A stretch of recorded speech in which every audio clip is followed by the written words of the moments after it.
Assalamu alaikum. Good evening. Vanakkam.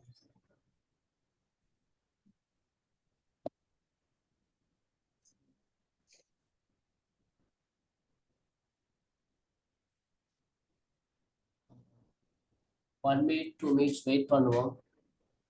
மற்றாக்களும் join பண்ணி கொடுத்து நிறைய பேர் வருவாங்க, வரட்டுமா?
Berapa?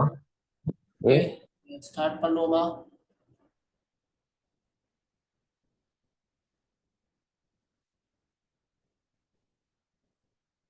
திருமகள் ஸ்டார்ட் பண்ணுவோமா? On sir. Okay sir.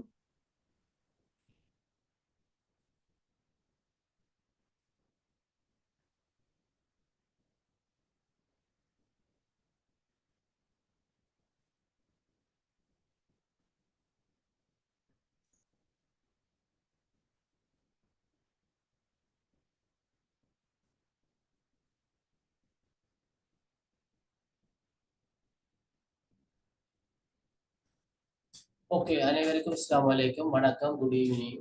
நாங்க கடந்த 3 செஷன்களாக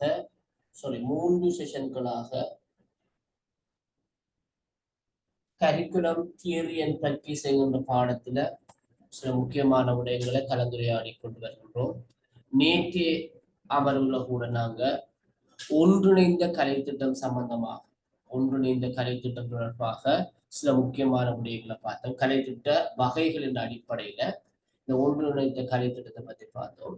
இன்று நாங்க அதனுடைய தொடர்ச்சியாக ஒன்றிணைந்த கலைத்திட்டத்தினுடைய இயல்புகள் மற்றும் நன்மைகளை பார்த்துட்டு ஏனைய கலைத்திட்ட வகைகளை பத்தி பார்ப்போம். கலைத்திட்ட வகைகள், கலைத்திட்ட மாதிரி என்பது வேற, நாங்க பிறகு பார்ப்போம். குறிக்கோள் மாதிரி, நோக்க மாதிரி இருக்கிறது. இது கலைத்திட்ட வகைகள் என்ற அடிப்படையில நாங்க மைய கலைத்திட்டத்தை ஏற்கனவே கலந்துரையாடி விட்டோம். நேற்றைய செஷன்ல நாங்க ஒன்றிணைந்த கலைத்திட்டம் சம்பந்தமாக பார்த்தோம். இன்று நாங்கள் தொடர்ச்சியை பார்க்கறதுக்கு இருக்கிறோம். ஸ்கிரீன் ஷேர் பண்றேன், கொஞ்சம் அவதானிச்சு கொள்ளுங்க.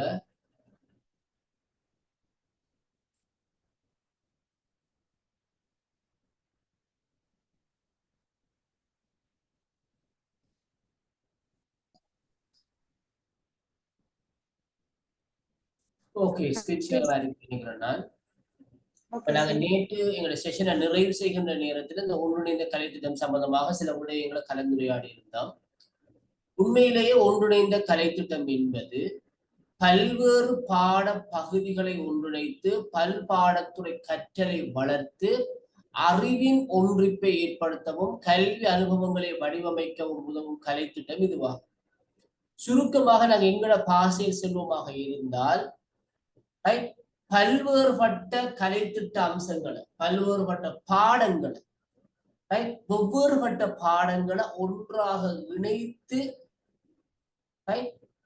அதன் அடிப்படையில் இடம்பெறுகின்ற கற்றல் கற்பித்தல் செயற்பாட்டோடு தொடர்பான கலைத்திட்டம் தான் இந்த ஒன்றிணைந்த கலைத்திட்டம். பல்வேறு பாடப்பகுதிகள், பல்வேறு துறை சார்ந்த விடயங்கள், பல்வேறு அம்சங்கள் உள்ளடங்கிய விடயங்களை ஒன்றாக இணைத்து ஒரே கலைத்திட்டத்தினூடாக, ஒரே அம்சத்தினூடாக மாணவர்களுக்கு வழங்குகின்ற, மாணவர்களுக்கு கல்வி அனுபவங்களை வழங்குகின்ற கலைத்திட்டம் தான் இந்த ஒன்றிணைந்த கலைத்திட்டம் எனப்படும். கடந்த கிளாஸ்ல உங்களுக்கு அதுக்கு பொருத்தமான ஒரு உதாரணத்தை முன்வைத்தோம். கடந்த காலங்கள்ல எமது பாடசாலை பொதுக்கல்வி பாட விதானத்துல சமூக கல்வி, சோசியல் ஸ்டடீஸ் என்கின்ற ஒரு பாடம் காணப்பட்டது. எல்லாருக்கும் ஞாபகம் இருக்கும் நினைக்கிறோம். அந்த சோசியல் ஸ்டடீஸ் பாடத்துல இலங்கையுடைய வரலாறு சார்ந்த விடயங்கள், இலங்கை மற்றும் உலகளாவிய புவியியல் சார்ந்த விடயங்கள், அதே போல இலங்கையினுடைய குடியுரிமை சார்ந்த விடயங்கள், அரசியல் மற்றும் குடியுரிமை சார்ந்த விடயங்கள் எல்லாமே உள்ளடக்கப்பட்டிருந்தது. இன்று அந்த சமூக பாடத்தினுடைய பாட உள்ளடக்கம் 3 அல்லது 4 பாட பிரிவுகளாக பிரிக்கப்பட்டிருக்கு. வரலாறு தனியான பாடம், புவியியல் தனியான பாடம், குடியுரிமை கல்வி தனியான பாடம், வாழ்க்கை தேர்ச்சி என்கின்ற பாடம் அல்லது செய்முறை தொழில்நுட்பம் என்கின்ற பாடம், இவ்வாறு 3-4 பாடங்களாக இன்று நாங்கள் பிரித்து கற்கின்ற பாடங்கள், அவற்றுடைய கலைத்திட்டங்கள் முதல் ஒன்றாக இணைத்து கற்பிக்கப்பட்டுச்சு. அவ்வாறு கடந்த காலத்தில் ஒன்றிணைத்து கற்பிக்கப்பட்ட இந்த சோசியல் ஸ்டடீஸ், சமூக கல்வி என்கின்ற பாடம் இந்த ஒன்றிணைந்த கலைத்திட்டத்துக்கு ஒரு சிறந்த உதாரணம். அதே போல இன்று பிரைமரி வகுப்புகள்ல நாங்கள் கற்பிக்கின்ற சுற்றாடல் சார் செயற்பாடு, ERA, என்வாயன்மெண்ட் ரிலேட்டிவ் ஆக்டிவிட்டிஸ் சொல்கின்ற ERA பாடம் ஒரு ஒன்றிணைந்த கலைத்திட்டத்துக்கு மிகச்சிறந்த உதாரணம். அந்த பாடத்துடைய கலைத்திட்ட உள்ளடக்கத்தை நீங்கள் பார்க்கின்ற போது விஞ்ஞானம் சார்ந்த விடயங்கள், சூழல் சார்ந்த விடயங்கள், சமயம் கலாச்சாரம் சார்ந்த விடயங்கள், புவியியல் சார்ந்த விடயங்கள், வானியல் சார்ந்த விடயங்கள், ஏராளமான விடயங்கள் அதில் உள்ளடக்கப்பட்டிருக்கிறது. அவை செகண்டரி ஆகின்ற போது ஒவ்வொரு பாடங்களாக பிரிஞ்சு போகிறது. செகண்டரியில சுற்றாடல் சார் செயற்பாடு பாடம் இல்லை. என்ன அது சமய பாடமாக, வரலாறு பாடமாக, குடியுரிமை கல்வி பாடமாக, விஞ்ஞான பாடமாக பிரிந்து போகிறது. அவ்வாறு பிரிந்து கிடக்கின்ற பாடங்களுடைய கலைத்திட்ட உள்ளடக்கத்தை ஒன்றாக இணைத்து பார்க்கின்ற போது அதை நாங்கள் ஒன்றிணைந்த கலைத்திட்டம் என்று சொல்லுவோம். இரண்டாவது பாருடைய நேற்று நாங்கள் கலந்துரையாட விடயம் தான் இது. பாடங்களை தனித்தனியாக கற்கும் மரபுசார் அணுகுமுறைகளுக்கு அப்பால் சென்று ஒவ்வொரு பாடத்துறைகளுக்கு இடையிலான கருத்துள்ள இணைப்புகளில் இந்த ஒன்றிணைந்த கலைத்திட்டம் கவனம் செலுத்துகிறது.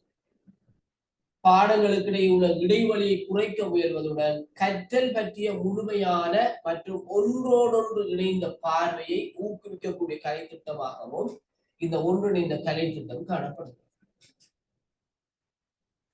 இது ஒவ்வொரு பார்வைகள் மூலம் உலகை நோக்குவதற்கு மாணவர்களை ஊக்குவித்து தொடர்ந்து உருவாகி வரும் உலகளாவிய விரிவின் சிக்கல் தன்மைக்கு மாணவர்களை தயார்படுத்துகின்றது.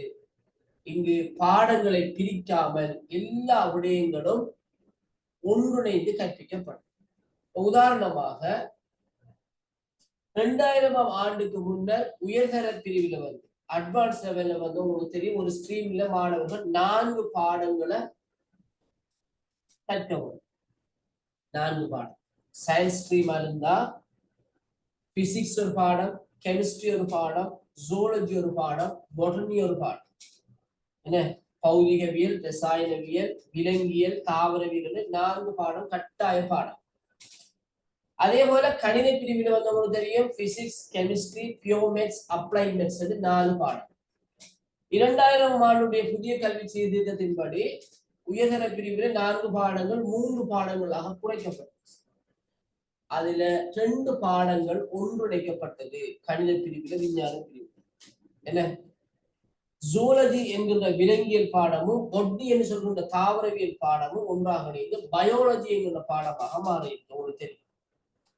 அப்ப இந்த 2 பாடங்களுடைய கலை திட்டமும் ஒன்றிணைக்கப்பட்டிருக்கிறது. தாவரவியலும் விலங்கியல். அதே போல கணித பிரிவுக்கு காணப்படுகின்ற தூய கணிதம் மற்றும் பிரயோக கணிதம் ஆகிய 2ம் ஒன்றிணைக்கப்பட்டு இணைந்த கணிதமாக்கப்பட்டிருக்கிறது. அப்ப இவைகள் ஒன்றிணைந்த கலை திட்டத்துக்கான சிறந்த உதாரணங்கள். சரியோ? அப்ப கடந்த காலத்துல இந்த சமூக கல்வி பல பாடங்களாக பிரிந்திருக்கிறது. ஆனா கடந்த காலங்களில் பல பாடங்களாக பிரிந்தவை ஒன்றாகவும் இணைந்திருக்கிறது. சரியா? இது ஒவ்வொரு பார்வைகள் மூலம் உலகை நோக்குவதற்கு மாணவர்களை ஊக்குவித்து தொடர்ந்து உருவாகி வரும் உலகளாவிய விரிவின் சிக்கல் தன்மைக்கு மாணவர்களை தயார்படுத்துகிறது.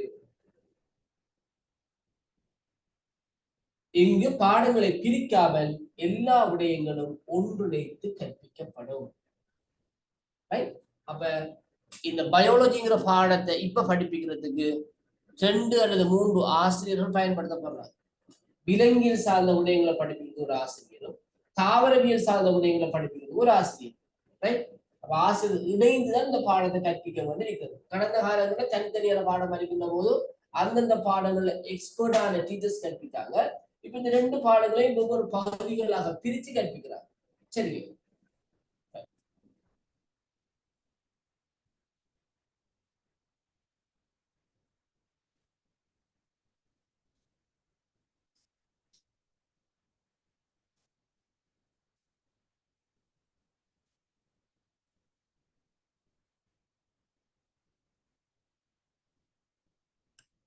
இப்ப நாங்க பார்க்க போறோம் ஒன்றிணைந்த கலை திட்டத்துடைய பண்புகள்.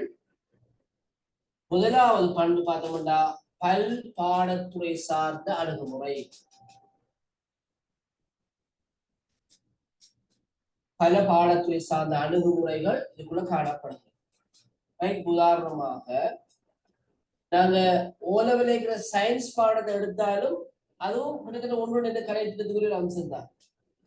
அதுக்குள்ள பிசிக்ஸுக்குரிய விஷயம் இருக்கு, கெமிஸ்ட்ரிக்குரிய விஷயம் இருக்கு, பயாலஜிக்குரிய விஷயம் எல்லாம் இருக்கு. என்ன,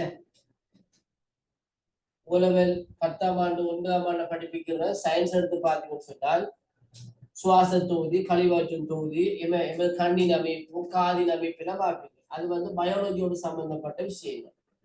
என்ன, அதே போல தாவரக்கலம், விலங்கு கலம் எல்லாம் பார்ப்பீங்க. அதே போல மின்னோட்டம், என்ன இலத்திரனியல் அப்படியான விஷயங்கள் எல்லாம் பார்க்குது. ஆறுமுடுகள் அமர்முடுகள் சொல்லி பிசிக்ஸோட சம்பந்தப்பட்ட விஷயம். அதே மாதிரி தாக்கத்தொடர் என்ன ரசாயன பொருட்களை எரித்தல், தாக்கத்தொடர், தகரம் போன்ற விஷயங்கள்லாம் பார்த்தீங்க. கெமிஸ்ட்ரியோட சம்பந்தப்பட்ட விஷயம் அவங்க ஒன்றிணைக்கப்பட்டிருக்கிறார். அப்ப ரெண்டாவது விஷயத்த பாத்தீங்கன்னா நிஜ உலக பொருத்தப்பாடு. யதார்த்தமான உலகத்தோட பொருந்தக்கூடிய விடயங்களாகவே இருக்கு.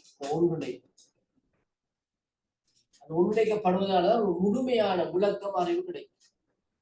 அதான் மூணாவது விஷயத்தை சொல்லிக்கலாம், முழுமையான கற்றல். ஒரு பூரணமான ஒரு முழுமையான கற்றல் இடம்பெறுவதற்கு கலை திட்டங்கள் ஒன்றிணைக்கப்பட வேண்டும்.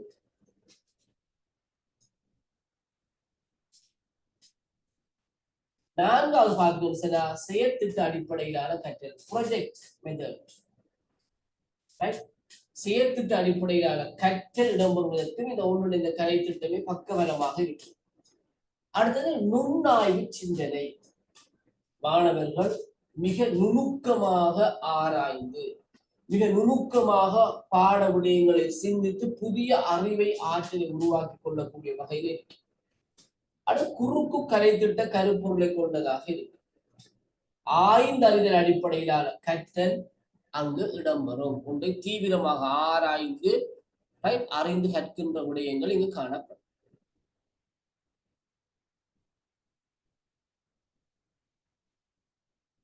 அடுத்து நாங்க பார்க்கிற விஷயம் இந்த ஒன்றிணைந்த கலை திட்டத்தினுடைய நன்மைகள்.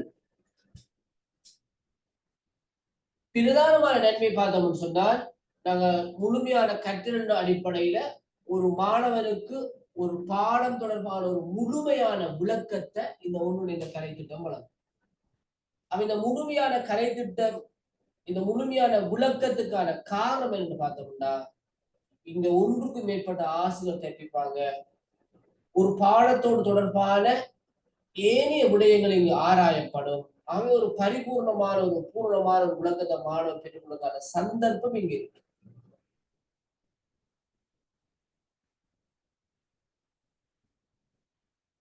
ரெண்டாவது விஷயம் பார்த்தோம்னா, மேம்படுத்தப்பட்ட ஈடுபாடு. ஒரு உயர்ந்த நிலையில காணப்படுகின்ற ஈடுபாடு என்றால் விடயங்கள் சுவாரஸ்யமாக தொடர்புடையதாக காணப்படுவதால மாணவர் மத்தியில ஈடுபாடு அதிகமாக காணப்படும். மூணாவது நாங்கள் ஏற்கனவே சொன்ன மாதிரி நுண்ணாய்வு சிந்தனை திறன் வளர்ச்சி அடையும் மாணவர்கள். எதையும் ஒரு மைக்ரோ லெவல்ல ஒரு நுணுகி ஆராய்கின்ற ஒரு சிந்தனை போக்கு மாணவர்கள் வளர்ச்சி அடையும். அதே போன்று இடம் மாற்றத்தக்க திறன்கள், ஒரு இடத்துல பயன்படுத்தப்படக்கூடிய திறன்களை இன்னொரு சந்தர்ப்பத்துல ஒரு இடத்துல பயன்படுத்தக்கூடிய திறன் வளர்ச்சி அடையும். அதே போன்று நிஜ உலக பிரயோகம், இந்த உலகத்திலேயே நிஜ வாழ்க்கையிலேயே எங்களால பிரயோகிக்கக்கூடிய அறிவு விளக்கம் எங்களுக்கு கிடைக்கும். அடுத்த உலகளாவிய நோக்கை, ஒரு பரந்துபட்ட சர்வதேச ரீதியான உலகளாவிய ரீதியான ஒரு பார்வை, ஒரு நோக்கும் மாணவ மத்தியில உருவாகும்.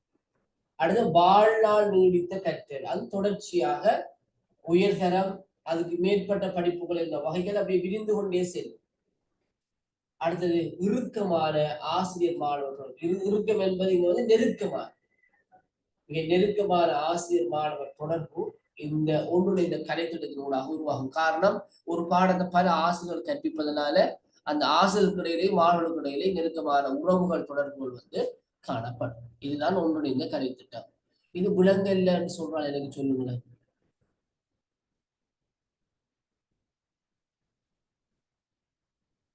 விளங்கிட்டுன்னு சொல்றான்.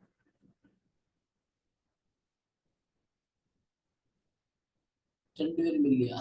விளங்கிட்டு சார்.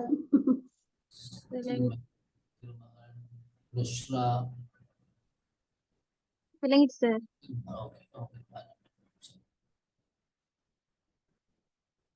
சன்ஃபியாஸ் என்ன விளங்கிட்டா?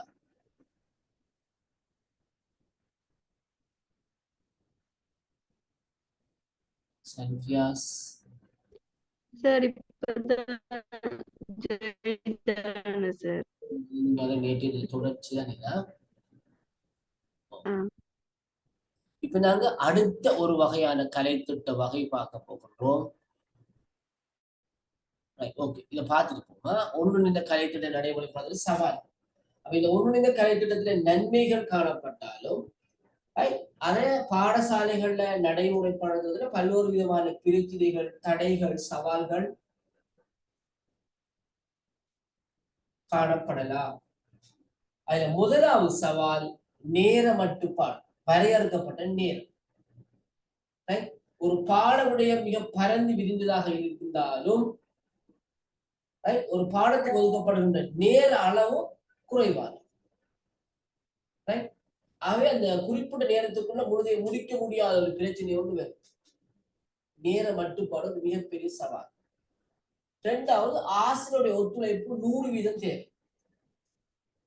ஒரு பாடத்தை ஒன்றுக்கு மேற்பட்ட ஆசிரியர்கள் கற்பிக்கும், அந்தந்த துறை சார்ந்த எக்ஸ்பர்ட்கள் எல்லாம் சேர்ந்து செய்யணும். அப்ப ஆசிரியர் ஒத்துழைப்பு மிக முக்கியமானது. 1 minute.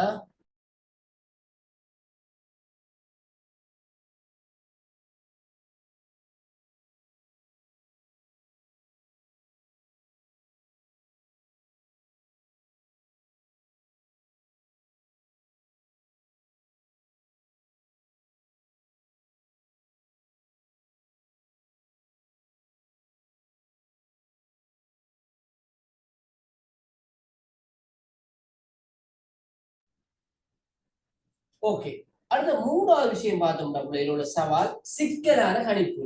ஒவ்வொரு பாட உள்ளடக்கத்துக்கும் ஒவ்வொருபட்ட கணிப்பீடு செய்யும். அந்தந்த விடய உள்ளடக்கத்துக்கு பொருத்தமான கணிப்பீடு செய்யும். ஆகவே ஒரு ஆசிரியர் அது ஒன்றுக்கு மேற்பட்ட ஆசிரியர்கள் ஒரே நேரத்தில் இந்த கணிப்பீட்டை செய்யறது சிக்கலாகி பல்வேறுபட்ட கணிப்பீட்டு முறைகள், மாதிரிகள் காணப்படுவதனால். 4வது பெரிய சவால் கலைத்திட்ட சீர்தன்மை. கலைத்திட்டத்தை இவ்வாறு ஒழுங்குபடுத்துவது பிரச்சனைகள் இருக்கிறது, ஒழுங்குபடுத்தி எடுப்பது. 4வது பாடத்திட ஆழம். சில பாடங்களுடைய பாட உள்ளடக்கங்களை மிக ஆழமாக கற்பிக்க வேண்டும். ஆனால் இந்த ஒருங்கிணைந்த கலை திட்டத்தை நடைமுறைப்படுத்தல அவ்வாறான ஆழமாக கற்கிறதுக்கான சந்தர்ப்பம் இல்லாம போய். அடுத்து வளங்கள் கிடைக்கிற தன்மை. சில பாடங்களை கற்பிக்கிறதுக்கு, பிரயோகிக்கிறதுக்கு, செய்து பார்க்கறதுக்கு அந்த சூழல்ல பாடசாலையில வளங்கள் இல்லாமல் போகலாம். அப்ப இவைகள் ஒன்றிணைந்த கலை திட்டத்தை நடைமுறைப்படுத்த காணப்படுகின்ற சவால்களாக, தடைகளாக காணப்படுகின்றன. என்றாலும் இவற்றையெல்லாம் வெற்றி கொண்டு இந்த ஒன்றிணைந்த கலை திட்டத்தை நடைமுறைப்படுத்துவதாக இருந்தால் மாணவர்கள் கூடுதலாக பயன்பெறுவதற்கான சந்தர்ப்பம் இருக்கிறது. சரியோ? அடுத்த வகையான கலை திட்டம் கேள்விப்பட்டிருக்கீங்க. இந்த கலை திட்டம் ஹிடன் கரிக்குலம், மறை கலை திட்டம். சரியா? மறை கலை திட்டம் சம்பந்தமாக உங்களால சொல்லிடுமா? அந்த சைட்டை கொஞ்சம் மறைக்க பார்ப்போம். மறை கலை திட்டம்னா என்ன? யாராவது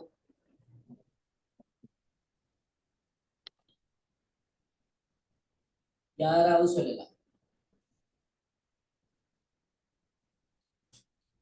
மறை கலை திட்டம்னா என்ன?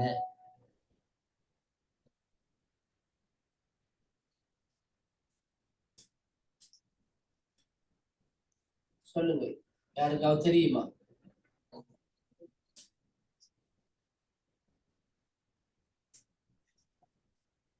பாத்திமா, ஃபெரோசா சொல்லுங்க. சொல்லுங்க ஃபெரோசா. பாடத்துக்கு மேலதிகமாக மாணவர்கள் பெற்றுக்கொள்கின்ற அனுபவங்கள்.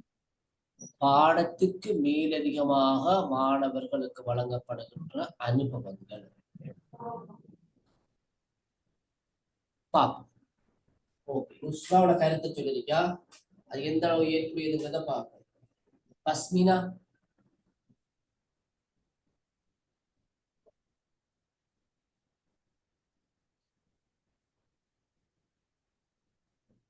பஸ்மினாட சவுண்ட் வேற இல்லை. பஸ்மினா கேட்கல. ஒரு சவுண்ட் கேட்குதா? இல்ல பஸ்மினாட சவுண்ட் கேட்குது அப்படியே? இல்ல சார். ஓகே, வேறு யாராவது? ரஷ்மினா, ஃபசீனா,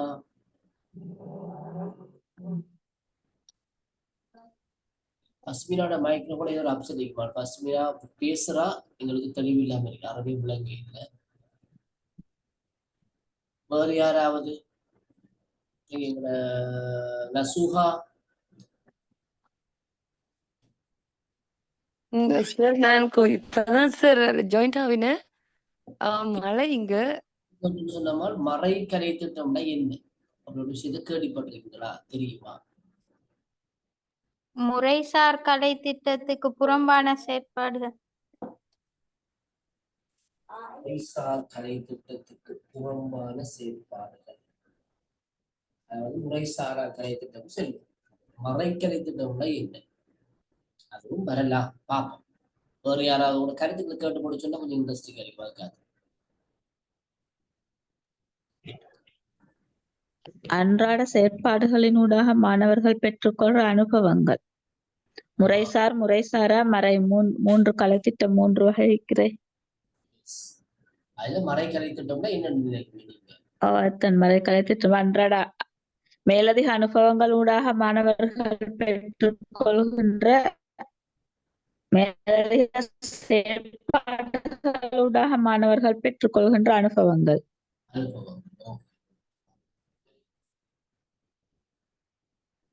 வேறு யாராவது? யோகன்?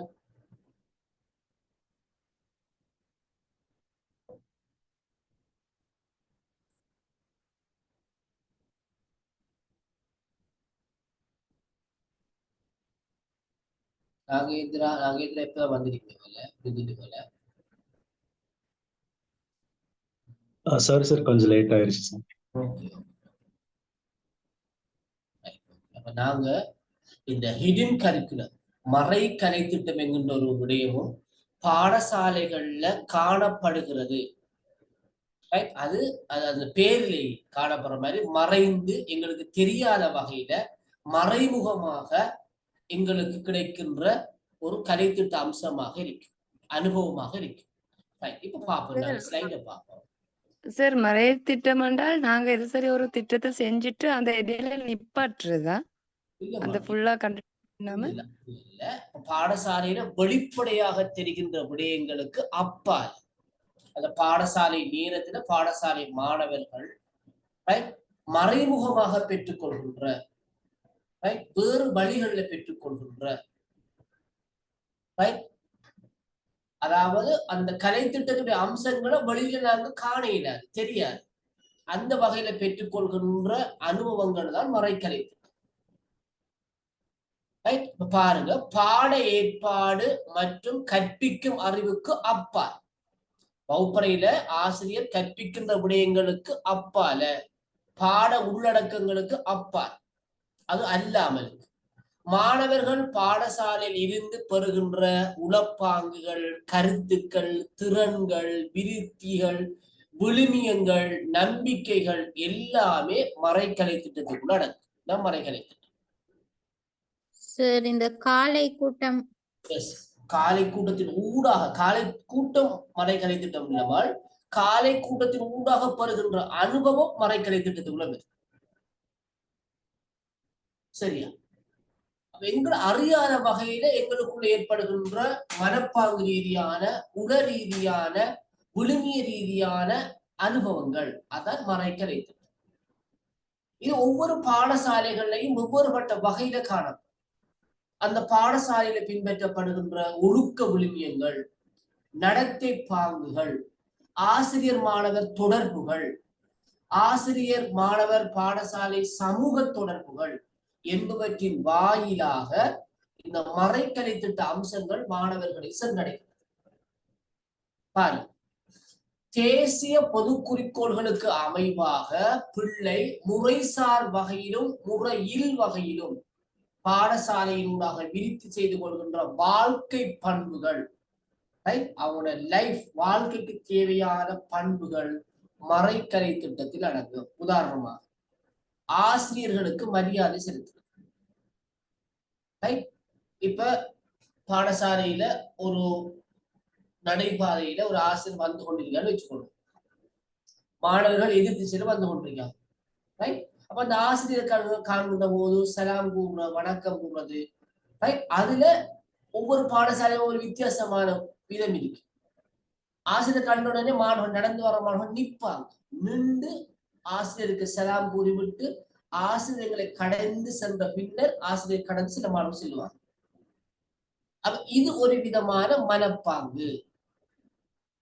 ஒரு மனப்பாங்கு, அதாவது ஆசிரியரை மதிக்கிறது, கௌரவிக்கிறது. ரைட்? சில இடங்கள்ல ஆசிரியருக்கு சலாம் சொல்லுவாங்க, வணக்கம் சொல்லுவாங்க, ஒரு கணக்கெடுக்காத வகையில். ஆசிரியர் கண்டுட்டோமே, செலாம் சொல்லாவிட்டால், வணக்கம் சொல்லாவிட்டால், குட் மார்னிங் சொல்லாவிட்டால் ஏதாவது நினைச்சு கொள்வாரோ என்பதற்காக சொல்கின்ற பாங்கு வைக்கிறது. இங்க எதிர்பார்க்கப்படுற விஷயம் என்னன்னு சொன்னால், அவருடைய வாழ்க்கை பண்பாக மாற வேணும்.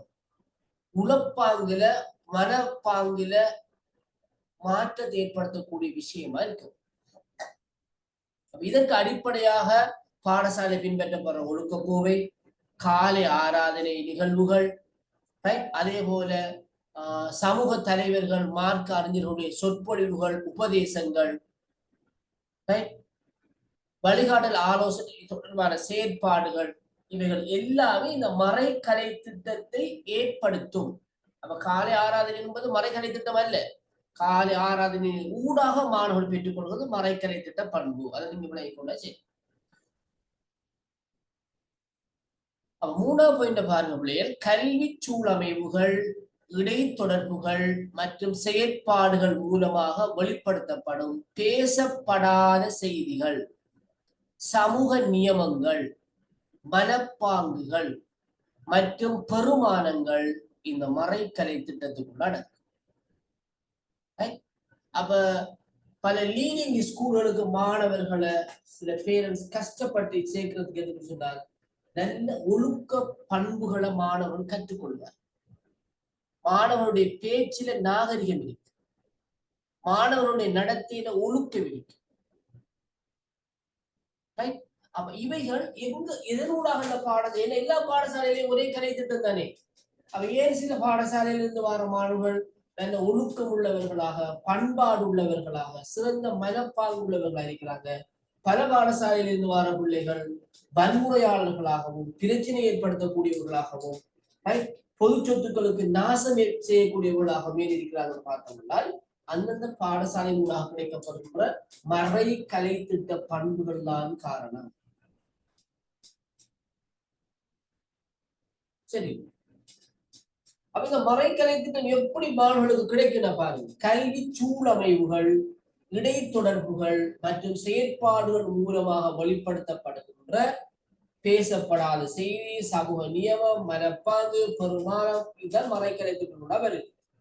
அப்ப இடைத்தொடர்பு சொல்லப்பட ஒரு ஆசிரியர் மாணவனோட தொடர்படுகின்ற போது அந்த ஆசிரியர் அந்த மாணவனை கௌரவமாக, நாகரிகமாக அழைக்கிறது, நாகரிகமான வார்த்தைகளை பயன்படுத்துறது, அந்த மாணவனுடைய கௌரவம் பாதிக்கப்படாத வகையில கருத்துக்களை வெளியிடுறது, இவைகள் எல்லாமே மாணவர்களுக்கு கிடைக்கின்ற மறைக்கலை திட்ட பண்புகள் தான். அந்த பாடசாலையில ஒரு ஆண்டு பரிசளிப்பு விழா, ஆனுவல் பிரைஸ் கிவிங் டே நடைபெறுமாக இருந்தால் அந்த பரிசளிப்பு விழா எவ்வாறு ஒழுங்குபடுத்தப்படும், எப்படி மாணவர்களுக்கு பொறுப்புகள் கொடுக்கப்படுது, ஆசிரியர் மாணவர்கள் சேர்ந்து ஒரு பாடசாலை நிகழ்வுகளை எப்படி நடத்துறாங்க, எப்படி விருந்தினர்கள் வரவேற்கப்படுறாங்க, சிறந்த பெறுபவர்களை பெற்ற மாணவர்கள் எவ்வாறு கௌரவிக்கப்படுறாங்க, இவை எல்லாமே மறைக்கலை திட்ட பண்புகளாக ஏனைய மாணவர்களை சென்றடையும். சரியா? இப்ப மறைக்கலை திட்டம் விளங்கிட்டா விளங்கல சொல்லுங்க. விளங்கிட்டு சார். Okay sir. இதுக்கு பிறகு யாருக்கு டவுட் இருக்கா பிள்ளைங்க உங்களுக்கு மறைக்கலை திட்டத்துல? இல்ல கேட்கல, இது வருமா இது வராதா இருந்தா கேட்கலாமா?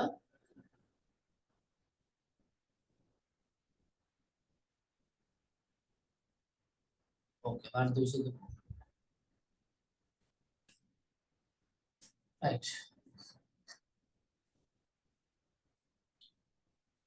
மறைக்கலை திட்ட செயற்பாட்டுக்கான உதாரணங்களை பாருங்க. பாடசாலை ஒழுக்கம் மற்றும் கட்டுப்பாடு, பாடசாலையில கடைபிடிக்கப்படுற ஒழுக்கமும் கட்டுப்பாடு. அப்ப பாடசாலையில மாணவர்கள் பிரதான வாயிலால நுழைகிறது, பாடசாலை நிறைவடைந்தோட பிரதான வாயிலால வெளியேறுறது, வரிசையாக மாணவர்கள் செல்றது, ஒழுங்குமுறைகளை கடைபிடிக்கிறது. முதலில் பெண் மாணவிகள் வெளியேறியதன் பின்னர் ஆண் மாணவர்கள் வெளியேறது, வகுப்பறையில பாட நேரங்கள்ல வகுப்பறை விட்டு வெளியேறுவதற்கு முறையான அனுமதி அட்டை பயன்படுத்தி வகுப்பறை விட்டு வெளியேறுறது, இவைகள் எல்லாமே இந்த மறைக்கலை திட்டத்துக்கான உதாரணம். இவைகள் நடைமுறைப்படுத்தப்படுமாக இருந்தால் அங்கு மறைக்கலை திட்ட பண்புகள் நடைமுறைப்படுத்தப்படுவதுதான். அதே போல சமூக படிநிலைகள். சமூக படிநிலைகள் சமூக படிநிலைகள் என்று சொல்வது எதை?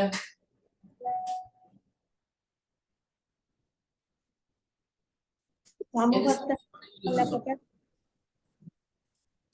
படிநிலைகள் சமூகத்தால் ஏற்றுக்கொள்ளப்பட்ட ஒழுக்கங்கள். சமூகத்தால் ஏற்றுக்கொள்ளப்பட்ட ஒழுக்க விழுமியங்கள். ஒழுக்க விழுமியங்கள்.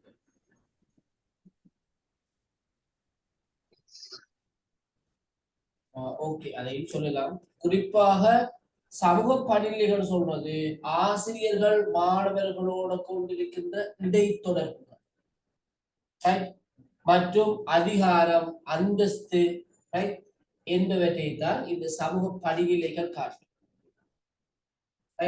அதாவது ஆசிரியருடைய கருத்துக்கு மதிப்பளிக்கிறது, அவர் வயதில மூத்தவர், அறிவில மூத்தவர், கற்றுத்தருகின்றவரின் அடிப்படையில அவருக்கு அடிபணிகிறது. ஆசிரியர் தவறு செய்தாலும் அதை நாங்கள் நாகரிகமாக சுட்டி காட்டுறது, ஆசிரியர்கள் மாணவர்களை வயதிற்குரியவர்களாக இருந்தாலும் கௌரவமாக நடாத்துறது, எல்லாமே இந்த சமூக படிநிலைகளுக்குள்ள வரும். குறிப்பாக ஆசிரியர் மாணவர் இடைத்தொடர்போடுவதற்கான விடயங்கள் வருகிறது. அதே போல மூணாவது விஷயம்தான் பால் நிலை நடிபங்குகள். அதாவது வகுப்பறையில ஆண் மாணவர்கள் பெண் மாணவிகள் என்று சொல்லி வேறுபடுத்தப்படாமலுக்கு வேலைகளை பொறுப்புகளை சமமாக பகிர்ந்தளிக்கிறது. ஆண் மாணவர்களுக்கும் பெண் மாணவிகளுக்கும் சமமான அந்தஸ்து அளிக்கிறது.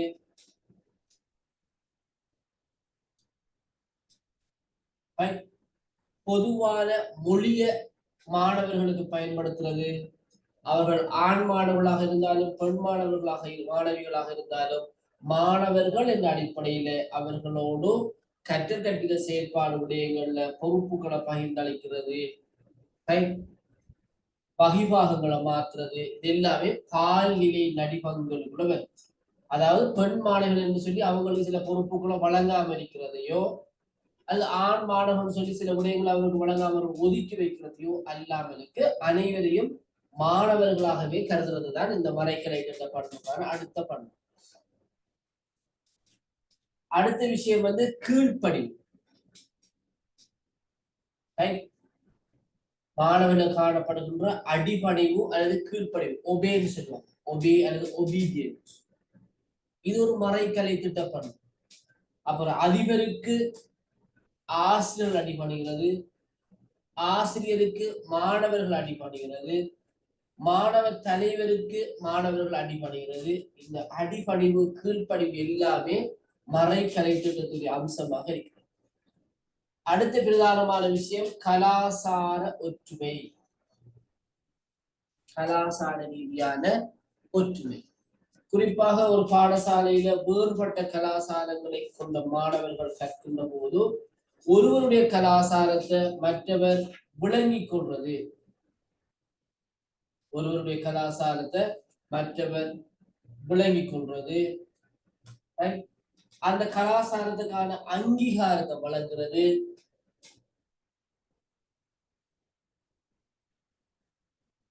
கலாசார ரீதியான நிகழ்வுகளை எல்லா சமூகங்களும் சேர்ந்து அதை கொண்டாடுவது. உதாரணமாக ஒளி விழான்னு சொன்னா பாடசாலையில் எல்லா மாணவர்களும் அதுல பங்கு பெறும். ஒரு மீலாது விழான்னு சொன்னா பாடசாலையில் எல்லா மாணவர்களும் பங்கு பெறுறது.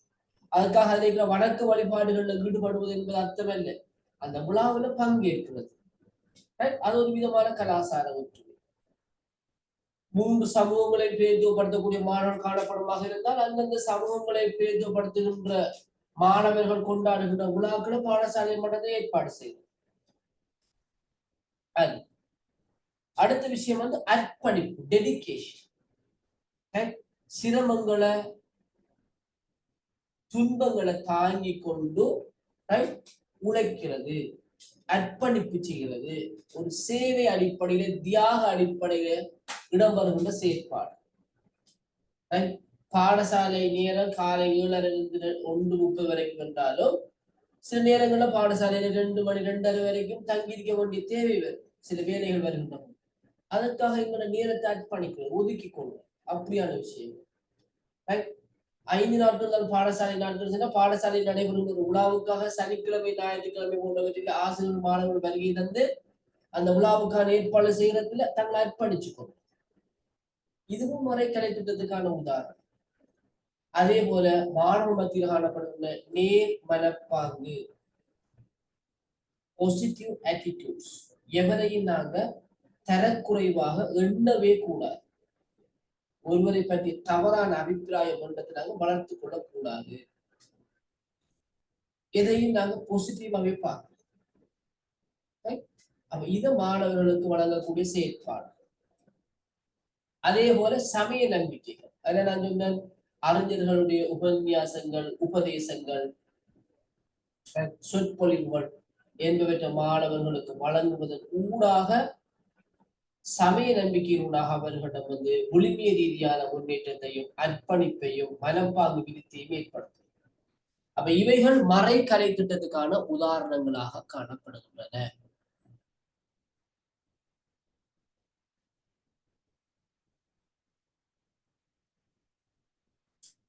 இப்ப நாங்க பார்க்க போறோம் மறை கலை திட்டத்துடைய முக்கியத்துவம். இந்த மறை கலை திட்டம் எந்த வகையில அவசியமானதாக இருக்குது. முதலாவது விஷயம், ஆசிரியர் மாணவர்களுக்கு இடையில இடைத்தொடர்பு இந்த மறைக்கலை திட்டம் வலியுறுத்துவதனால ஆசிரியர் மாணவர் இடைத்தொடர்பு ஊடாக மறைக்கலை திட்டம் நடைமுறைப்படுத்தப்படுவதனால மாணவர்கள் சமூகமயமாக்கப்படுறாங்க. சோசியலைசேஷன். எல்லா மாணவர்களும் சமூக பொருத்தப்பாடுடையவர்களாக மாறக்கூடிய ஒரு சூழல் அந்த பாடசாலையில் ஏற்படும். ஆகவே மாணவர்களின் சமூகமயமாக்கம் செய்வதற்கு பாடசாலைகள்ல மறைக்கலை திட்டம் நடைமுறைப்படுத்தப்பட வேண்டும். இரண்டாவது, கலாசார பரிமாற்றம், கலாசார ஒப்படைப்பு சொல்லுவாங்க. ஆசிரியர் சமூகத்திடம் இருந்து மாணவர் சமூகத்துக்கு கலாசார கூறுகள் ஒப்படைக்கப்பட வேண்டும். மூத்தோர் சந்ததியிடம் இருந்து இளையோர் சந்ததிக்கு கலாசார அம்சங்கள் பரிமாற்றம் செய்யப்பட வேண்டும். அந்த பரிமாற்றம் மறைக்கலை திட்டத்தினூடாகத்தான் நடக்கும்.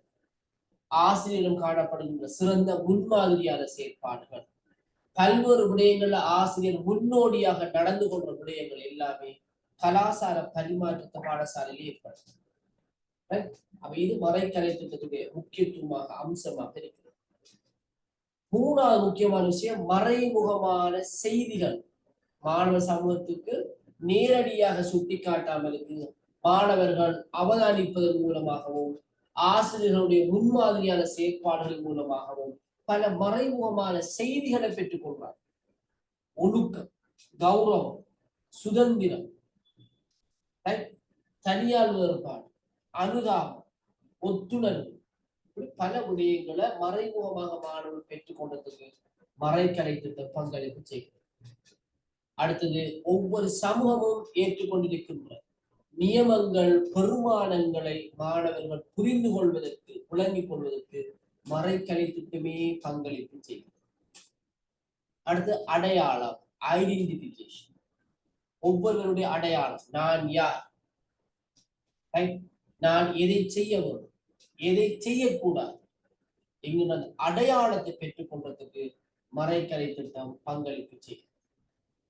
அடுத்த விஷயம், தொழில் ஒழுக்க நெறி. ஆசிரியரிடமிருந்து மாணவர்கள் கற்றுக்கொள்ற விஷயம். தொழில பின்பற்ற எத்திக்ஸ், ஒழுக்கம், மோரல், மன உணர்வு, மன ஒழுக்கம். இது மறைக்கலைத்தினூடாக வலியுறுத்தப்படுகிறது. அடுத்து, குடிமை பொறுப்பு, நற்பிரஜை சொல்லுங்க. நற்பிரஜை, நற்பிரஜை இந்த வகையில நாட்டுடைய அரசாங்கத்துடைய பொது சொத்துக்களை பாதுகாக்கிறது, சொத்துக்கள் முன்விரியமாகிறத தடுக்கிறது, நாட்டு அபிவிருத்திக்கு உதவி செய்யறது, நாட்டு கௌரவத்தை பாதுகாக்கிறது போன்ற விடயங்கள் எல்லாம் இருக்கிறது. அடுத்தது, சோசியல் ஸ்கில்ஸ், சமூக திறன்கள், குழு செயற்பாடு, குழுவாக இணைந்து பணியாற்றுகின்ற ஆற்றல், மற்றவருடைய கருத்துக்களை ஏற்றுக்கொள், தவறுகளை நாகரிகமாக சுட்டிக்காட்டும், இணைந்து பணியாற்றும், இவைகள் இந்த மறைக்கலை திட்டத்தினூடாக வளர்க்கப்படுவதனால மறைக்கலை திட்டம் முக்கியத்துவம் வாய்ந்ததாக காணப்படும். கிளியரா பிள்ளை?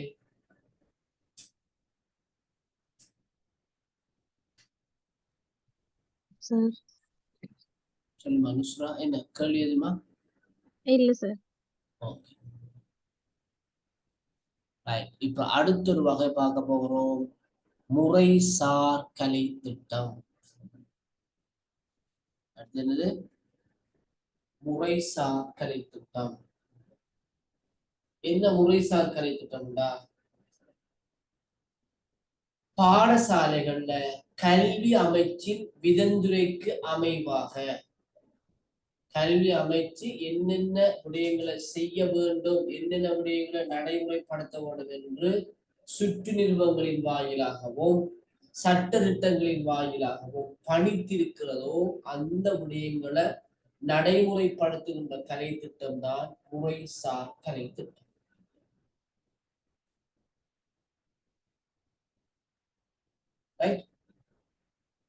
பாடசாலையில கல்வி வழங்க வேண்டிய பாடசாலை கல்வி, மாணவர்களுக்கு வழங்க வேண்டிய அறிவு தொகுதி, திறன்கள், உளப்பாங்குகள், ஆளுமை பண்புகள் என்பவற்றுடைய தொகுதியாக இந்த முறைசார் கலை திட்டம் காணப்படும். அவ குறிப்பா சொல்ல போனால் மாணவர்கள் பாடசாலைகள்ல பெற்றுக்கொள்ள வேண்டிய கல்வி அனுபவங்களுடைய அதிகாரபூர்வமான தொகுப்பு தான் முறைசார் கலை.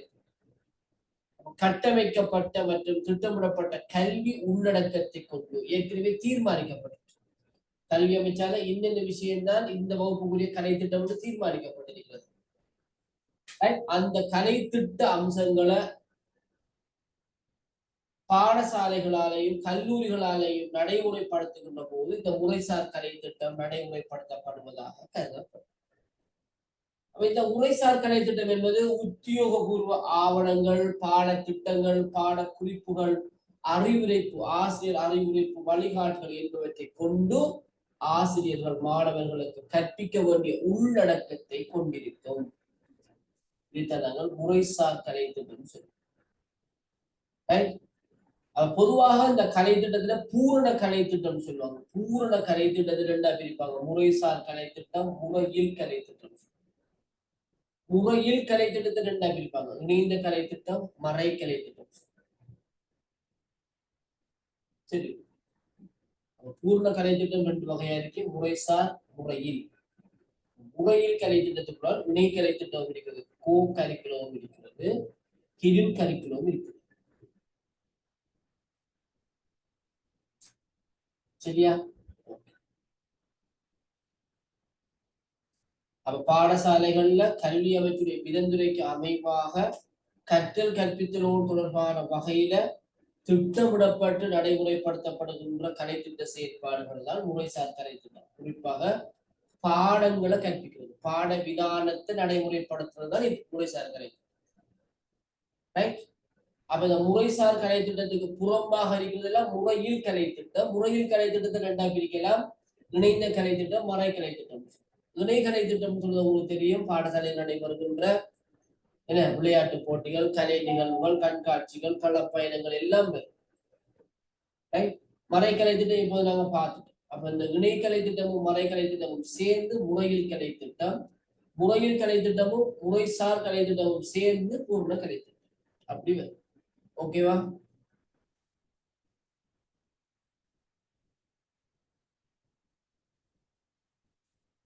ரைட். இப்ப பாருங்க, முறைசார் கலை திட்டத்துடைய பண்புகள். கட்டமைக்கப்பட்ட உள்ளடக்கம். ரைட். ஆசிரியர் அறிவுரைப்பு வழிகாட்டில கட்டமைக்கப்பட்டிருக்கு உள்ளடக்கங்கள், கண்டென்ட்ஸ், பாட உள்ளடக்கம் கட்டமைக்கப்பட்டிருக்கு, ஸ்ட்ரக்சராக இருக்கு. இரண்டாவது அதிகாரபூர்வ வடிவமைப்பு. பாடசாலையில் இதைத்தான் நடைமுறைப்படுத்த வேண்டும் என்று கல்வி அமைச்சு கண்டிப்பாக உத்தரவிட்டிருக்கு. அவங்க சொன்ன வடிவத்தில் நாங்கள் நடைமுறைப்படுத்தணும். அதான் அதிகாரபூர்வ வடிவமைப்பு. அடுத்து கற்றல் குறிக்கோள்கள். ஒவ்வொன்று லேர்னிங் அவுட்கம்ஸ், கற்றல் பேர்கள் அல்லது தேர்ச்சி மட்டங்களின் அடிப்படையில குறிக்கோள்களை அடிப்படையாக கொண்டு காணப்படும். அடுத்து திட்டமிடப்பட்ட அறிவுறுத்தல்கள். எல்லா அறிவுறுத்தல்களும் வழங்கப்பட்டிருக்கு. இந்த ஆக்டிவிட்டியை தான் செய்யணும்.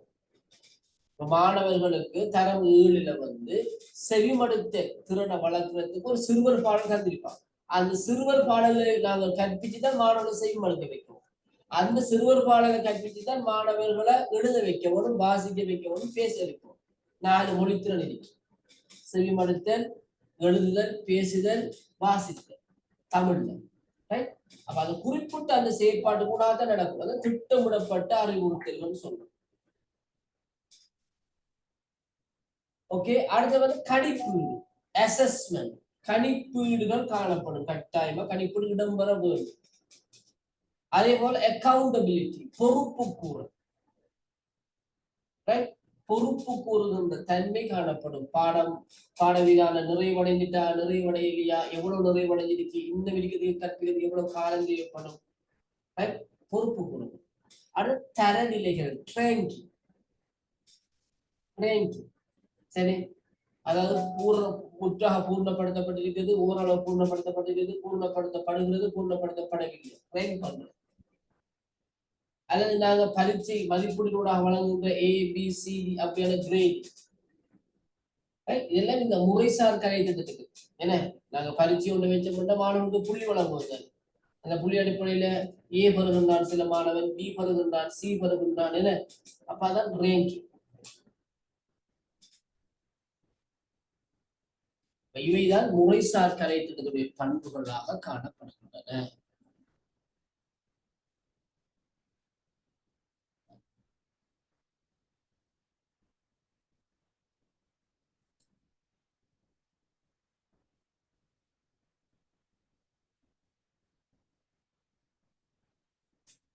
முறைசாரா கலை திட்டம் சொல்றது கல்வி அமைப்புகளில் அதிகாரபூர்வ அறிவுறுத்தல் உள்ளடக்கத்துக்கு அப்பால் கல்வி அமைச்சு வழங்கின அறிவுறுத்தல்களை நாங்க முறை சார்ந்துன்னு பார்த்தோம். அதற்கு அப்பால் நிகழக்கூடிய திட்டமிடப்படாத வகையில் நடைபெறுகின்ற மறைமுக கற்றலை குறிக்கும். பாடசாலையில திட்டமிடப்படாத வகையில அவ்வப்போது இடம்பெறுகின்ற மறைமுகமான கற்றலை குறிக்கிறது அந்த முறைசாரா கலை திட்டம். மாணவர்கள் சகபாடிகள் மூலமும் ஆசிரியர்கள் மூலமும் பாடசாலை சூழல் மூலமும் மேலதிக கலைத்திட்ட செயற்பாடுகள் மூலமும் பெறுகின்ற பெருமானங்கள், நடத்தைகள், மனப்பாங்குகள் மற்றும் பாடங்கள் என்பவற்றை உள்ளடக்கியது இந்த முறைசாரா கலைத்திட்டம். இந்த முறைசாரா கலைத்திட்டம் மாணவர்களின் சமூகமயமாக்கம், பண்பு விருத்தி, உலக கண்ணோட்டம் என்பவற்றில செல்வாக்கு செலுத்தக்கூடியதாக இருக்கும். முறைசாரா கலை திட்டம். சரியோ, அப்ப முறைசார் கலை திட்டம் பார்த்துட்டோம், முறைசாரா கலை திட்டம் பார்த்துட்டோம். முறைசாரா கலை திட்டத்திலே பண்புகளை பார்த்துட்டு ஒரு ஆக்டிவிட்டி ஒன்று தரப்படும். அப்ப முறைசாரா கலை திட்டத்தில பண்புகளை பாருங்க. திட்டமிடப்படாத கற்றல் என்ற அவ்வப்போது அந்த சந்தர்ப்பத்துல அந்த கணப்படுதல அந்த கற்றல் நடக்கும். இதுக்கு நாங்க தீர்மானிச்சிருக்க மாட்டோம் முன்கூட்டியே. அன்றைக்கு நடந்த ஒரு நிகழ்வால அந்த கற்றல் நடந்திருக்கு. மாணவர்கள் சமூகமயமாக்கத்துக்குள்ளாகி இருப்பாங்க. சகபாடி தொடர்புகள், ஆசிரியர் தொடர்பு, மாணவர் தொடர்பு என்று சகபாடி தொடர்புகளின் ஊடாக இந்த காரியத்தில் வெளிப்படுத்தப்படும். ஆசிரியர் முன்மாதிரி, ஒரு ஆசிரியர் காணப்படக்கூடிய முன்மாதிரியான பண்பு, நேர்த்தியாக ஆடை அணிகிறது, நாகரிகமான பேச்சு, நேரத்துக்கு இயங்குகிறது, மனிதாபிமானம், அப்படியான முன்மாதிரியான செயற்பாடுகளும் இந்த கலைத்திட்ட அம்சங்களாக இருக்கு. முறைசாரா கலைத்திட்ட பண்பாக இருக்கு. அது மேலதிக கலைத்திட்ட செயற்பாடு. முறைசார் கலைத்திட்டத்துக்கு மேலதிகமாக பாடசாலைகள் உருவாக்கி கொள்கின்ற மேலதிக கலைத்திட்ட செயற்பாடு. அதே போல மறை கலைத்திட்ட பண்புகள் நாங்க பார்த்தோம். மறை கலைத்திட்ட செயற்பாடு மற்றும் பண்பு விருத்தியோடு தொடர்பான விடயங்கள். இவைகள் தான் முறைசாரா கலைத்திட்டத்துடைய அம்சங்களாக, இயல்புகளாக காணப்படுகின்றன. ஓகே, உங்களை பார்த்துட்டு ஒரு ஆக்டிவிட்டி ஒன்று தாரேன். சரியா? அப்ப இந்த ஆக்டிவிட்டி ஒன்றுமில்லை, நாங்க இதுவரைக்கும் பார்த்த கலை திட்டங்களை பற்றி உங்களுடைய பார்வை, உங்களுடைய விளக்கத்தை நீங்க சொல்றோம், அவ்வளவு. ரைட்? உங்களுடைய இந்த கலை திட்டம் ஏற்கனவே நாங்க நேற்று பார்த்த விஷயம். இன்றைக்கு நாங்க பார்த்தோம் மறை கலை திட்டம். அப்ப நோட் பண்ணிக்கொள்ளுங்க, மறை கலை திட்டம், முறைசார் கலை திட்டம், முறைசார கலை திட்டம். ரைட்? மறை கலை திட்டம், முறைசார் கலை திட்டம், முறைசார கலை திட்டம். இதுல ஏதாவது ஒரு கலை திட்டம் தொடர்பாக உங்களுடைய விளக்கங்களை முன்வைச்சாச்சு. உதாரணமா மறைக்கலை திட்டம்டா என்ன, மறைக்கலை திட்ட அம்சங்கள் பாடசாலையில என்னென்ன காணப்படுது, மறைக்கலை திட்டத்தினுடைய முக்கியத்துவம் என்ன, மறைக்கலை திட்டத்தினூடாக மாணவர்களும் பாடசாலையை பெற்றுக்கொள்ளக்கூடிய நன்மைகள் என்ன என்று சொல்லி இந்த மறைக்கலை திட்டம் சம்பந்தமாக நீங்க ஒரு முழுமையான ஒரு விளக்கம். அல்லது முறைசார் கலை திட்டம்டா என்ன, முறைசார் கலை திட்ட அம்சங்கள் என்னென்ன காணப்படும், அது இயல்புகள் என்ன, முறைசார் கலை திட்டத்துடைய இயல் பண்புகள் என்ன, அதுல நன்மைகள் என்ன, அதே போல முறைசாரா கலை திட்டம்டா என்ன, ரைட், அதுல இயல்புகள் என்ன, நன்மைகள் என்ன, இவ்வாறு இந்த மூன்றுல ஒரு ஆள் ஒன்று ஏதாவது ஒன்று நீங்க விரும்பினாக்கள் விரும்பின தலைப்பு எடுத்துக் கொள்ளலாம். ஒரு சின்ன முன்வைப்பு ஒன்று நீங்க செய்ய வேணும். சரியோ? அதுக்கு உங்களை நீங்க ஆயத்தப்படுத்திக் கொள்ளுங்க. நேரம் சரியாக 8 மணி, ஒரு 15 மினிட்ஸ் 15 நிமிஷம் டைம் தரும். ஒரு தெளிவான மிக அழகான விளக்கம் இருக்கணும். அந்த விளக்கத்தினூடாகத்தான் நான் இவ்வளவு நேரம் படிச்ச விஷயம் உங்களுக்கு விளங்கி இருக்குதா இல்லையாங்கிறது என்னால கணிப்பீடு செய்யக்கூடியதாக இருக்கு. ஓகே, அப்போ 15 மினிட்ஸ் எடுத்துக்கொள்ளுங்க, ப்ரிப்பேர் ஆகொள்ளுங்க. 11 பேர் இருக்கீங்க அவுட் ஆகாமலுக்கு இந்த ஆக்டிவிட்டியில பங்களிச்சு கொள்ளுங்க. ஓகே, சரி.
ஓகே பாப்போமா, நிறைய பேரை காண இல்ல.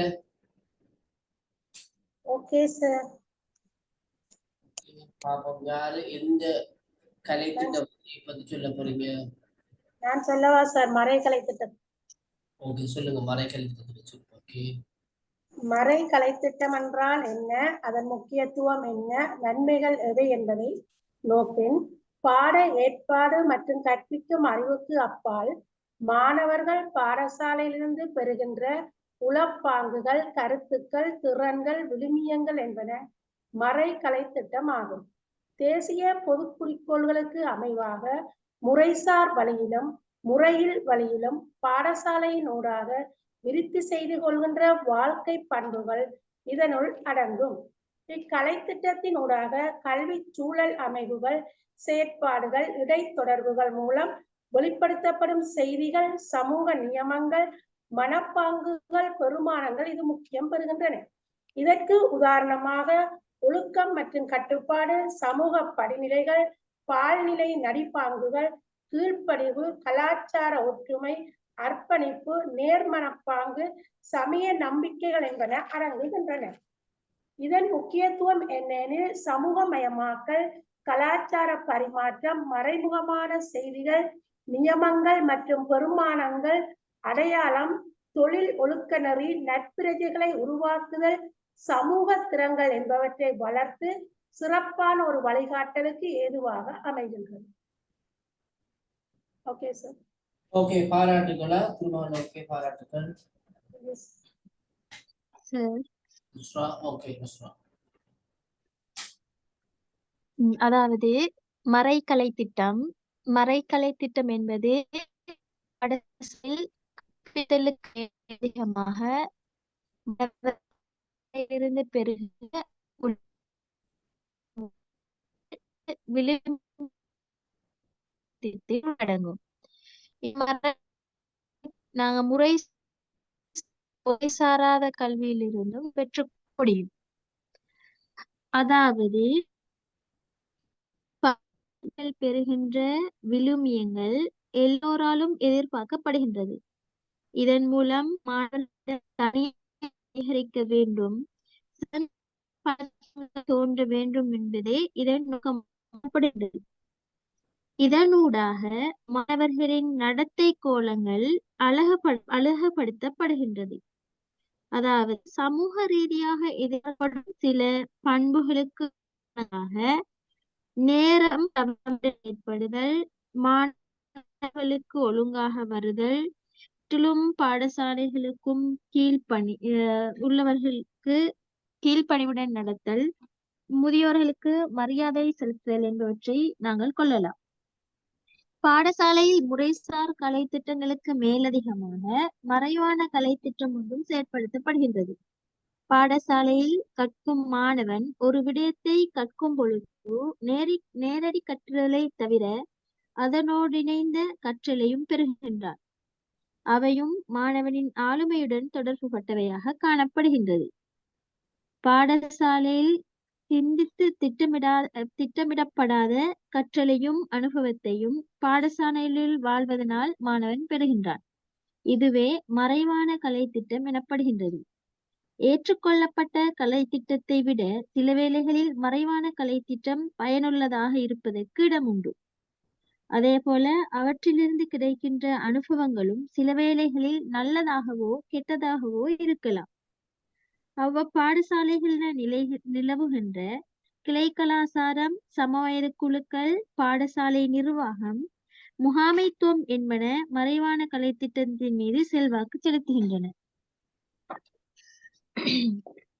பாடசாலையில் மாணவன் பெறுகின்ற விழுமியங்கள் எல்லோராலும் மதிக்கப்படுகின்றவை. பாடசாலையில் உள்ள தனியார் தொடர்பு, பழக்க வழக்கங்கள் போன்றவை மறைக்கலை திட்டத்துக்குரியவனாக காணப்படுகின்றது. மறைக்கலை திட்டத்தை வெளிப்படுத்துகின்ற சில உதாரணங்களாக ஒழுக்கம் மற்றும் சமூக படிநிலைகள், பாலியல் நடிப்பங்கள், கீழ்ப்படிவு, கலாசார ஒற்றுமை, அர்ப்பணிப்பு, நேர்மனப்பாங்கு, சமய நம்பிக்கைகள், நேரம் தவறாமை, கீழ்ப்படிவு, மதித்தல் என்பவற்றை நாங்கள் உதாரணமாக கொள்ளலாம். மறைகலை திட்டத்தின் முக்கியத்துவங்களாக சமூகமயமாக்கல், கலாசார பரிமாற்றம், மறைமுகமான செய்திகள், நியமங்கள் மற்றும் பெருமானங்கள், அடையாளம், தொழில் ஒழுக்க நெறி, குடிமை பொறுப்பு, சமூகத்திறன் என்பவற்றை மறைகலை திட்டத்தின் முக்கியத்துவங்களாக எடுத்துக்கொள்ள முடியும். அவ்வளவுதான் சார். ஓகேவா? ஓகே உஷா, பாராட்டுங்களா. அடுத்து ஜலீலா, திலக்ஷினி, நாகேந்திரா.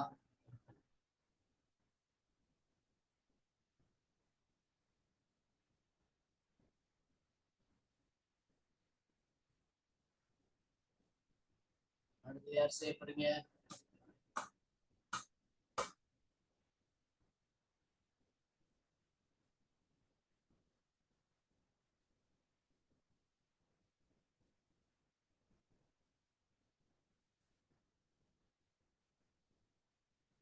ஜலீலா, இப்பதான் சார் ஜாயின் ஆயினேன். சொல்லுங்கல்ல.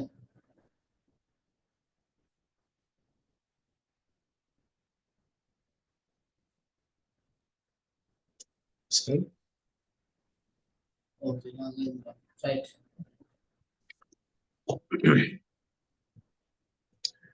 முறைசார் கலை திட்டம் என்பது கல்விக்கு திட்டமிடப்பட்ட ஒரு அணுகுமுறையாகும்.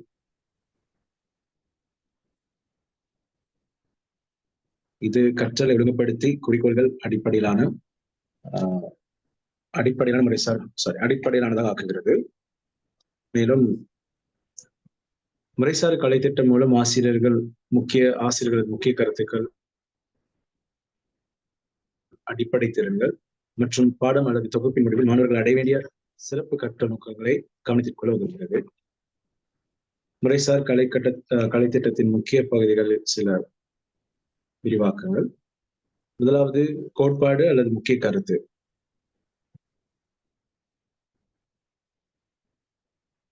கருத்துக்களை குறிக்கிறது.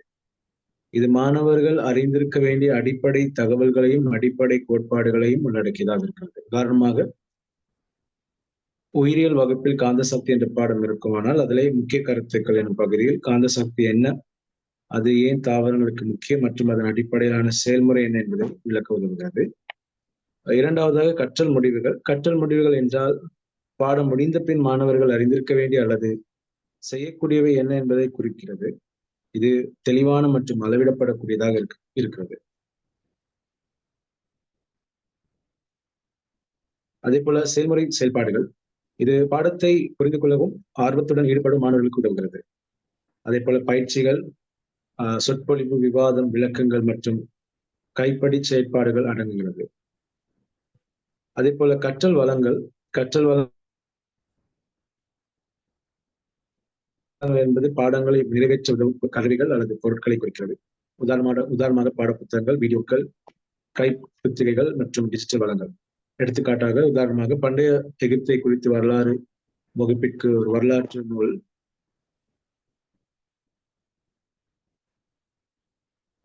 பிரமிட் பற்றிய ஒரு ஆவணப்படம் மற்றும் பண்டைய எகிப்தின் தொடர்பான ஒரு இணைய வரைபடம் ஆகியவை வளங்களாக கருதப்படுகிறது.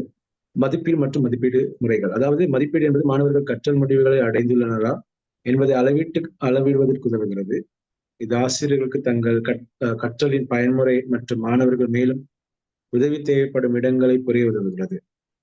உதாரணமாக, நீர் சுழற்சி குறித்த அறிவியல் பாடத்தின் பின் மாணவர்கள் சுழற்சியின் கட்டங்களை குறிப்பிடும் சிறிய வினா விடைகளை நடத்த முயற்சித்தல், அதாவது ஆவியாகுதல், உறைவு,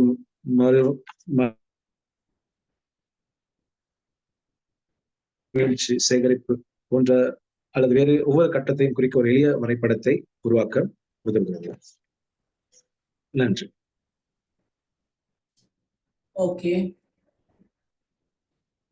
அடுத்து வேறு யாராவது சொல்வது இருக்கிறீர்களா?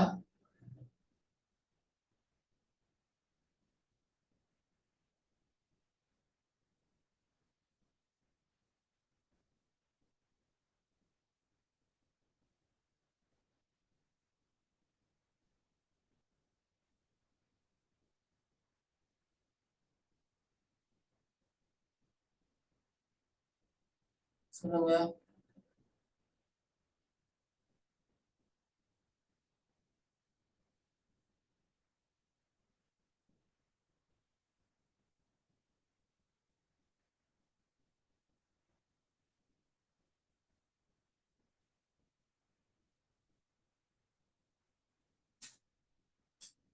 லட்சுமி, சன்ஃபியாஸ்,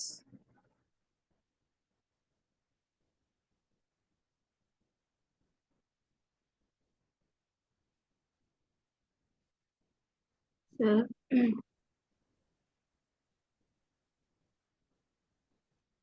முறைசாரா கலை திட்டம்னா திட்டமிடப்படாத சென்று மறைமுகமான கற்றலை குறிப்பிடலாம். உதாரணமாக மாணவர்கள் சார்ந்த ஆசிரியர்கள் பாடசாலை சூழல் மேலதிக கலை திட்ட ஏற்பாட்டின் மூலம் பெரும் நடத்தை மனப்பாங்கு பெருமானம் போன்றவற்றை குறிப்பிடலாம். முறைசார் கலை திட்டத்தின் பண்புகளாக திட்டமிடப்படாத கலை கற்றலாகும். சமூகமயமாக்கல், சகபாடி தொடர்பு, மறைகலை திட்டம், ஆசிரியர் முன்மாதிரி என்பவற்றை குறிப்பிடலாம்.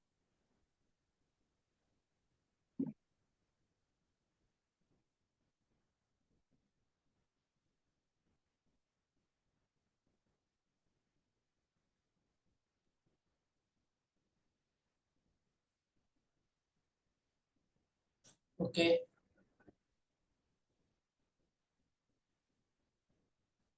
ரைட்.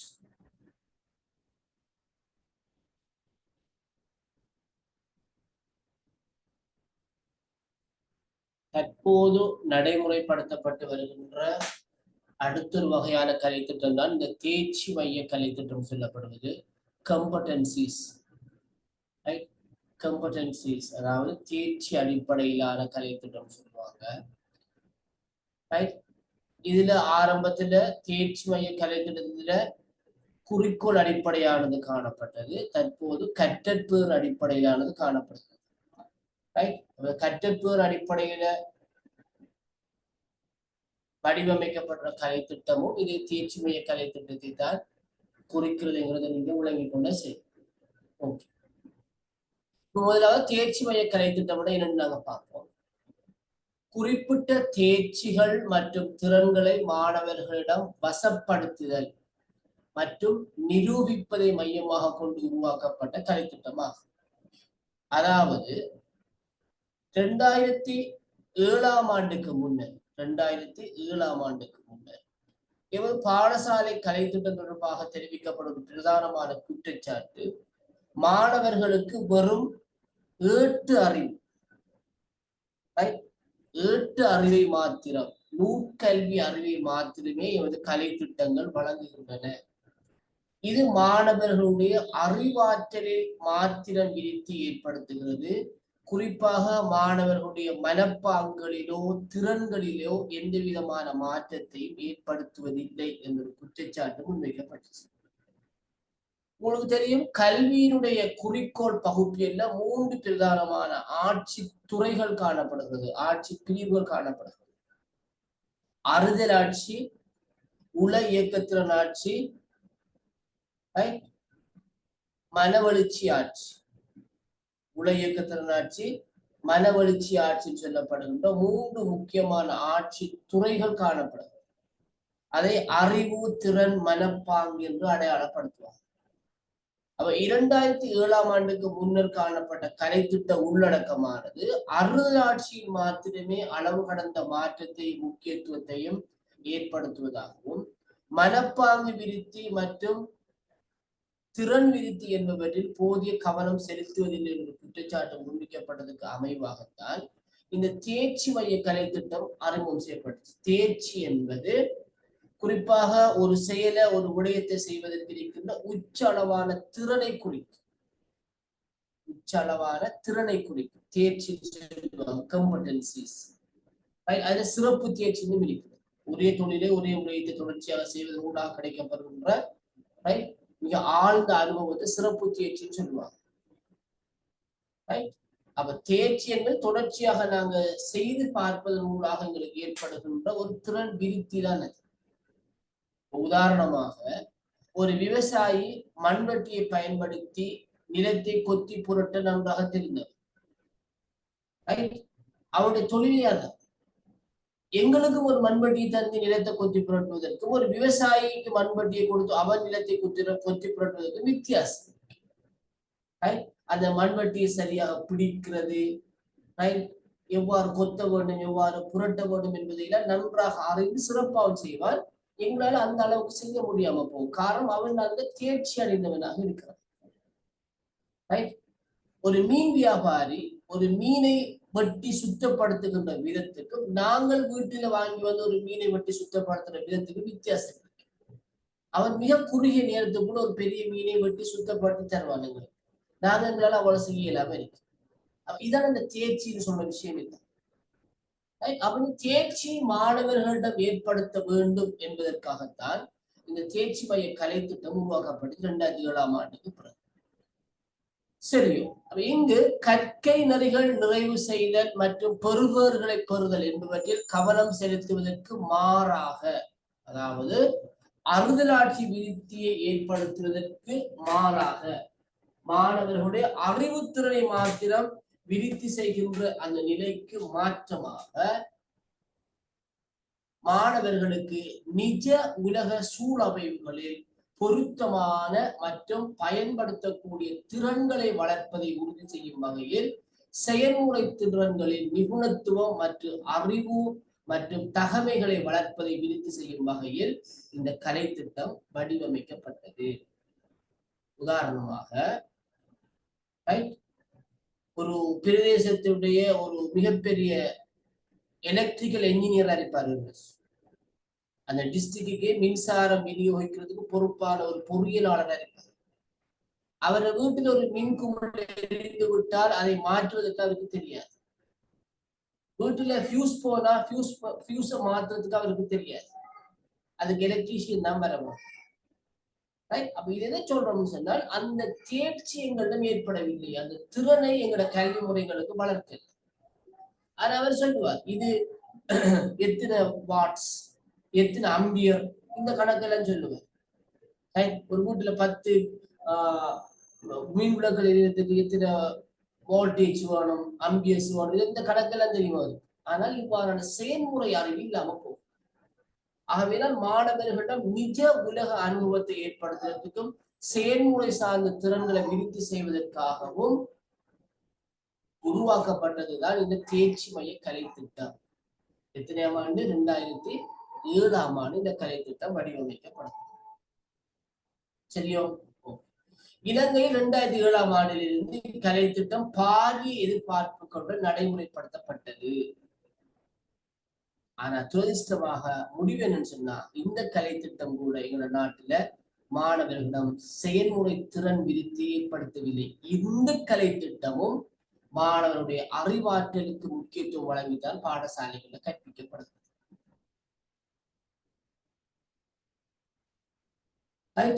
வேகமாக மாறி வரும் உலகின் தேவைகளுடன் கல்வியை மிகவும் நெருக்கமாக இணைத்து கல்வி மற்றும் தொழிற்சூழலில் செழிப்படைய தேவையான திறன்களை வளர்க்க இந்த கலை திட்டம் உதவுகிறது. ஆனால் எங்க நாட்டுல நடந்துச்சான்னு சொன்னா அது கொஞ்சம் விமர்சனத்துக்குரிய விஷயம். சரி, நாங்க பொதுவாக பார்ப்போம்.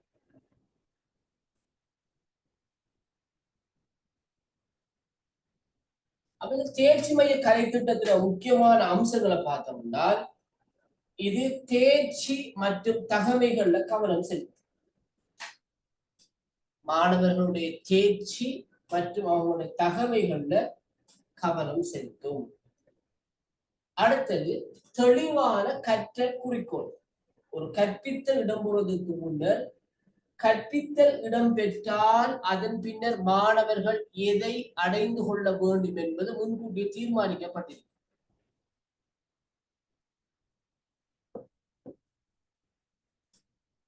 ஆண்டுக்கு 2017ஆம் ஆண்டுக்கு முன்னர் வந்து நடத்தை சார் நோக்கங்கள் நாங்கள் எழுதுவோம். லெசன் எழுதுகின்ற போது ஆசிரியர்களுக்கு தெரியும் நடத்தை சார்ந்த நோக்கங்கள். இப்ப நாங்க லேர்னிங் அவுட்கம்ஸ், கற்றல் பேறுகள் என்று எழுதுவோம். அப்ப தெளிவாக குறிக்கோள்களை முன்கூட்டியே தீர்மானித்து விட்டு அதை அடையும் விதமாக வந்து நாங்க ஒரு கற்பித்தலை முன்னெடுக்கிறோம். அடுத்தது நிபுணத்துவ அடிப்படையிலான கற்றல். அந்த உரிய அந்த திறனை அந்த தேர்ச்சியை ஏற்படுத்துறதுக்கான கற்றல் அங்கு நடைபெறும். அடுத்தது நெகிழ்வான தன்மை. அடுத்தது தனியாளை மையப்படுத்திய கற்றல். ஒவ்வொரு தனிப்பட்ட மாணவனுடைய இயல்புகள், விருப்பு வெறுப்புகள் என்பவற்றுக்கு ஏற்ப கற்றல். அடுத்தது பிரயோக ரீதியானதும் நிஜ உலக பொருத்தப்பாடுடையதாகவும் காணப்படும். அடுத்தது கண்டினியூ அசஸ்மெண்ட், தொடர் கணிப்பீடு, தொடர்ச்சியாக கணிப்பீட்டுக்கு உட்படுத்தப்படும். இது தேர்ச்சி மைய கலை திட்டத்தின் பிரதானமான விடயமாக காணப்படுகிறது.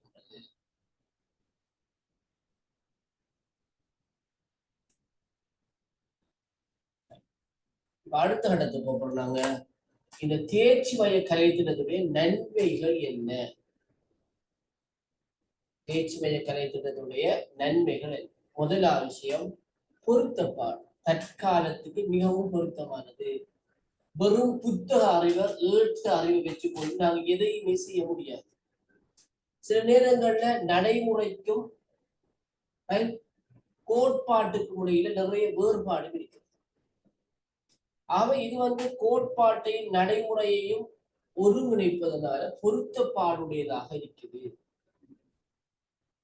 இரண்டாவது விஷயம் தனிநபர் பயன். ஒவ்வொரு தனிநபரும் இது முக்கியமானவர். ஒவ்வொரு தனிநபரும் இங்கு மிக முக்கியமானவர்கள்.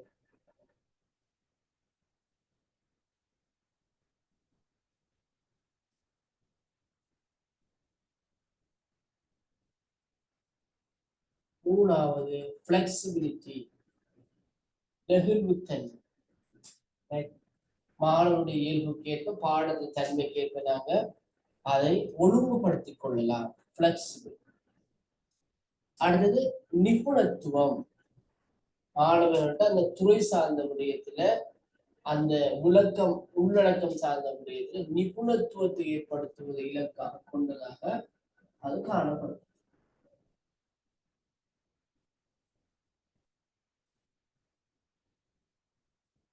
அடுத்து நிஜ உலக தயாரிப்பு, யதார்த்தமான உலகத்தோட தொடர்பட்டதாக இருக்கு. அடுத்து மோட்டிவேட் பண்ண, ஊக்கம்.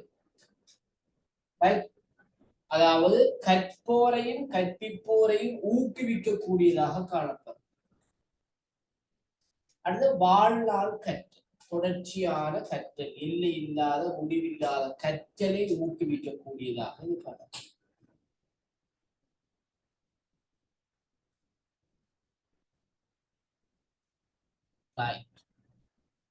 அடுத்ததாக நாங்க பார்க்கிறதுதான் கற்றற்பேறு அடிப்படையிலான கலை திட்டம்.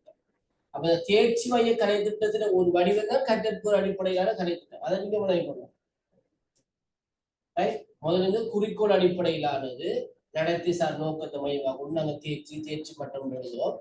இப்ப கற்றற்பேறு எழுதுவோம், அவ்வளவுதான். சரி.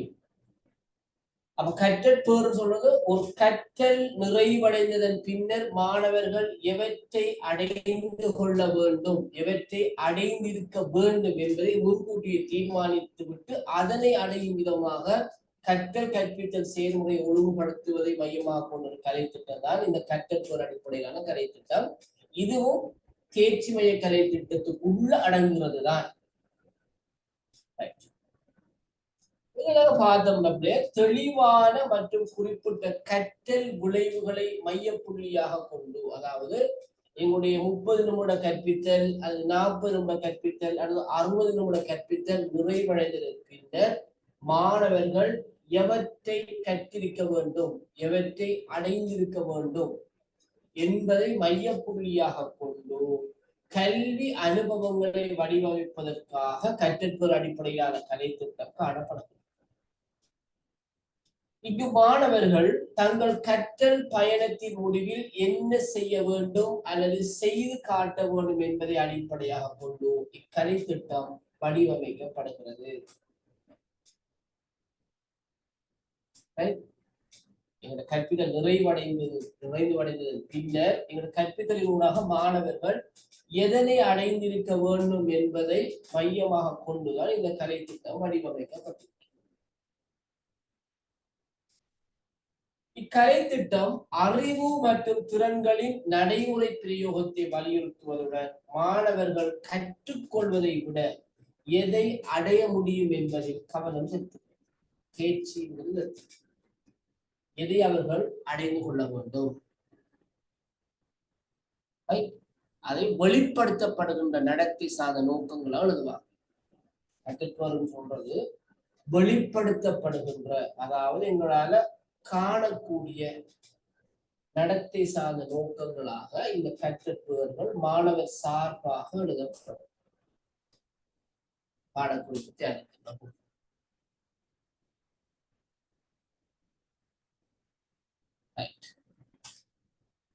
இந்த கற்றற்போர் அடிப்படையிலான கலைத்திட்டத்துல முக்கியமான அம்சங்களை நாங்க பார்க்கின்ற போது, முதலாவது தெளிவான கற்றற்போர். நாங்க முன்கூட்டியே எங்களுடைய கற்றல் செயல்முறையுடைய இறுதி பேர் என்ன என்பதை முன்கூட்டி நாங்கள் தீர்மானிச்சு. இரண்டாவது, அந்த கற்றற்போர்கள் செயற்பாட்டு மையமானது. மாணவர்கள் இவற்றை அடைந்திருக்க வேண்டும், இவற்றை செய்ய வேண்டும் என்பதை மையமாக கொண்டிருக்க வேண்டும். இவற்றை அறிந்திருக்க வேண்டும் என்பதல்ல, இவற்றை அடைந்திருக்க வேண்டும். மூணாவது, ஒழுங்குமுறையானது. இதுக்குள்ள அறிவு, திறன், மனப்பாங்கு, ஆளுமை விருத்தி, நடைமுறை பிரயோகம் சார்ந்த விஷயங்கள் எல்லாம் இருக்கு. அது கணிப்பீட்டு மையமானது, அசஸ்மெண்ட் பேஸ்ட். கணிப்பீடு மையமான ஒவ்வொரு படிமுறையிலையும் நாங்களுடைய கற்பிதல் செயற்பாட்டுடைய கணிப்பீடு இடம்பெறும். அது கணிப்பீட்டுக்கு உட்பட்டது. அடுத்தது ஸ்டூடெண்ட் சென்டர்ட், மாணவர் மையமானது. மாணவர் மையமாக கொண்டுதான் கற்றற்பேறுகளும் எழுதப்படுகின்றன, பாடவிருத்தி செயற்பாடுகளும் ஒழுங்குபடுத்தப்படுகின்றன. அடுத்தது டிரான்ஸ்பரன்சி, வெளிப்படைத்தன்மையானது. வெளிப்படுத்தப்படுகின்ற நடத்தை சார்ந்த நோக்கமாக இருக்கும். அது மாணவனுடைய வெளிப்படுத்தப்படுகின்ற நடத்தையாக சுட்டிக்காட்டப்பட வேண்டும். இந்த வகையில கற்றற்பேறு அடிப்படையிலான கலை திட்டம் இவற்றை முக்கியமான அம்சங்களாக கொண்டிருக்கிறது.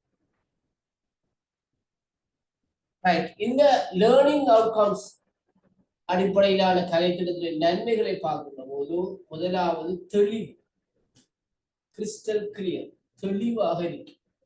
கற்றற்பேறுகளை நாங்க தீர்மானித்து விட்டு அந்த பேறுகளை அடையும் விதமாக பாடவிருத்தி படிமுறைகளை ஒழுங்குபடுத்துவோம். அதற்கு ஏற்புடைய கற்பித்தல் துணை சாதனங்கள் அவ்வப்போது பயன்படுத்துவோம். ஒவ்வொரு படிமுறையிலையும் கணிப்பீடு இடம்பெறும். இறுதியில மதிப்பீட்டு செயற்பாட்டின் ஊடாக பாடம் நிறைவு செய்யப்படும். இரண்டாவது விஷயம், பிரயோக ரீதியானது, பிராக்டிகல் வைஸ். மாணவர்களுடைய செயற்பாட்டு ரீதியான கற்றலுக்கு வழிகோலக்கூடியதாக இந்த கலை திட்டம் உள்ளடக்கம் காணப்படும். மூணாவது, மாணவர் ஈடுபாடு. மாணவர்கள் தான் செயற்பட வேண்டும். ஆசிரியர்கள் அவர்களுடைய மாணவர் செயற்பாட்டுக்கான தூண்டுதல்களை வழங்கி அவற்றை ஒழுங்குபடுத்த வேண்டும்.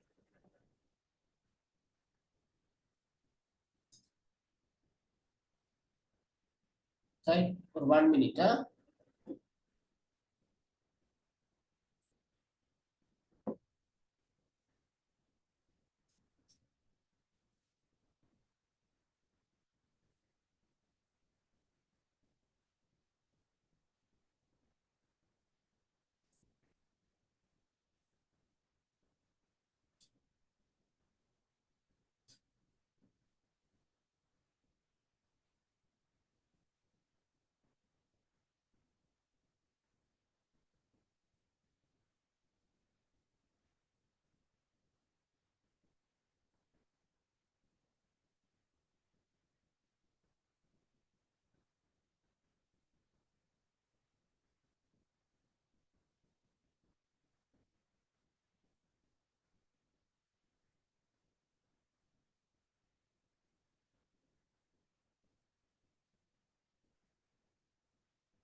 அடுத்த விஷயம்தான் கணிப்பீட்டு சீரமைப்பு. ஒரே விதமான கணிப்பீடு மேற்கொள்ளப்படாமலுக்கு செயற்பாட்டு ரீதியான விடயங்களை கணிப்பீடு செய்யக்கூடிய வகையில கணிப்பீட்டு நியமங்கள் இங்கு பயன்படுத்தப்பட்டு மாணவர்கள் கணிப்பீட்டுக்குட்படுத்தப்படுவார். அடுத்தது வகை கூறல்.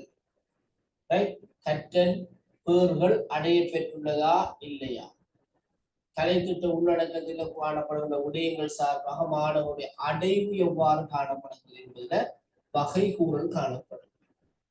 அடுத்து தகவல்களை பெற்றுக்கொள்ளக்கூடியதாக இருக்கும். இறுதியாக தொழில் வாழ்க்கைக்கான ஒரு தயாரிப்பாக சமூகத்தில மாணவர்கள் பாடசாலை கல்வி நிறைவு செய்ததற்கு பின்னர் தொழில் வாழ்க்கையில் அவங்க பிரவேசிப்பதற்கான ஒரு தயாரிப்பாக இந்த தேர்ச்சியும் மற்றும் கற்றப்பேறு அடிப்படையிலான விடயங்களும் மாணவர்களுக்கு தேவையான அனுபவத்தையும் திறனையும் பெற்றுக் கொடுக்கும் என்று நம்பப்படும். சரியோ? இவைதான் கற்றப்பேறு அடிப்படையிலான கலை திட்டமாக நாங்கள் பார்க்க வேண்டிய விஷயம். இன்னும் ஒரு வகை இன்னைக்கு பார்த்துக் கொள்வோம், செயல்முறை கலை திட்டம்.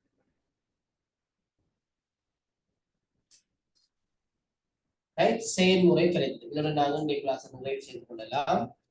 செயல்முறை கலை திட்டம் என்பதுடைய பல்வேறு செயற்பாடுகளை உள்ளடக்கிய கலை திட்டமாகும். அதாவது இங்க வந்து மாணவர்களுடைய ஆக்டிவிட்டி பேஸ் செயற்பாட்டு ரீதியான விடயங்கள் தான் இங்கு பிரதானமான இடத்தை பெற்றது. இதில் பாட விடயங்கள் பாட பிரிவுகளாக பிரிக்கப்படாது, பாட அம்சங்களுக்கிடையே இடைத்தொடர்புகள் காணப்படும். மாணவர்கள் ஒன்றிணைந்து வினைத்திறனுடனும் விளைத்திறனுடனும் கற்றல் அனுபவங்களை பெறும் வகையில் ஒழுங்கமைக்கப்பட்டதால் மாணவ மைய கலை திட்டமாக காணப்படும். குறிப்பாக ஆரம்ப பிரிவு வகுப்புகள்ல செயற்பாடு சார்ந்த கலை திட்டம் நடைமுறைப்படுத்தப்படும். ERA பாடத்தில் பெரும்பாலான விஷயத்தை நீங்க பாத்தீங்கன்னா ஆக்டிவிட்டி பேஸா தான் இருக்கு. அதனால பிரைமரி லெவலுக்கு வந்து லெசன் போர்டுகள் எழுதுவாங்க, ஆக்டிவிட்டி பிளானும் போடுவாங்க. செகண்டரிக்கு தான் நோட்ஸ் ஆஃப் லெசன் போடுவாங்க, பாட குறிப்புன்னு போடுவாங்க. பிரைமரிக்கு போடுவாங்க ஆக்டிவிட்டி பிளான், செயற்பாட்டு திட்டம் சொல்றது. இதனால இந்த அதே முதன்மை நிலை 1 நாங்கள் எடுத்துக்கொள்ளுமாக இருந்தால் வழிகாட்டப்பட்ட செயற்பாட்டுக்கான நேரம் தான் அதிகம். வழிகாட்டப்பட்ட செயற்பாடு விளையாட்டு மற்றும் எழுத்து ஆகக்கூடுதலாக வழிகாட்டப்பட்ட செயற்பாடுகளுக்கான நேரம் தான் அதிகமாக இருக்கும். அதுக்கு அடுத்ததாக விளையாட்டு செயற்பாடுகள், அதற்கு அடுத்ததாக எழுத்து சார்ந்த விஷயம். அப்ப ஆரம்ப பிரிவு வகுப்புகள்ல செயற்பாடு சார்ந்த கலை திட்டம் நடைமுறைப்படுத்தப்படுகிறது. இடைநிலை வகுப்புகள்ல தொகுதி பாடங்கள், கிரேட் 10 11 காணப்படுகிற தொகுதி பாடங்கள் இந்த செயற்பாடு சார்ந்த பாடங்களா காணப்படும். குறிப்பாக ICT பாடம் ஒரு செயற்பாடு சார்ந்த பாடமாக இருக்கிறது. அதே மாதிரி எக்ரிகல்ச்சர் விவசாயம் செயற்பாடு சார்ந்ததாக இருக்கிறது.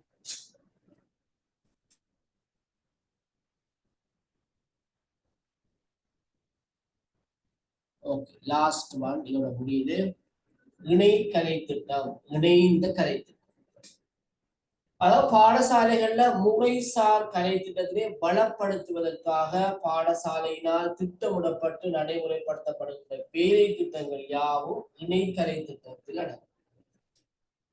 விளையாட்டு போட்டி, கழகங்கள், சங்கங்கள், கல்வி சுற்றுலாக்கள், கண்காட்சிகள், மாணவர் படையணி, கலாசார நிகழ்வுகள், பேண்டு வாத்தியம் என்ன, அதே போல கண்காட்சிகள், எக்ஸிபிஷன்ஸ், சித்திர போட்டிகள், களப்பயணங்கள், இவை எல்லாமே இந்த இணைந்த கலை திட்டத்துக்குள் அடங்கும். அப்ப இணை கலை திட்டங்கள் வந்து முறைசார் கலை திட்டத்தை பலப்படுத்துவதற்காக ஒழுங்குபடுத்தப்பட்டதாக இருக்கு. மாணவர்களுக்கு உடல் சார்ந்த உளம் சார்ந்த ஆரோக்கியத்தை ஏற்படுத்துவதோட அவங்க கற்கின்ற பிரதானமான பாடத்துறைகளோடு தொடர்பான மேலதிகமான விளக்கங்களையும் அனுபவங்களையும் பெற்றுக் கொடுப்பதற்காக இந்த இணைக்கலை திட்ட செயற்பாடுகள் பாடசாலைகள்ல நடைமுறைப்படுத்தப்படுகின்றன. இதை நாங்கள் இணைந்த கலை திட்டம் சொல்லுவோம். சரியோ?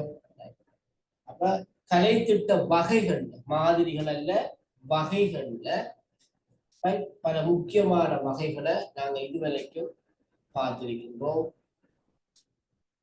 ஏதாவது கேள்வி இருக்காங்களே?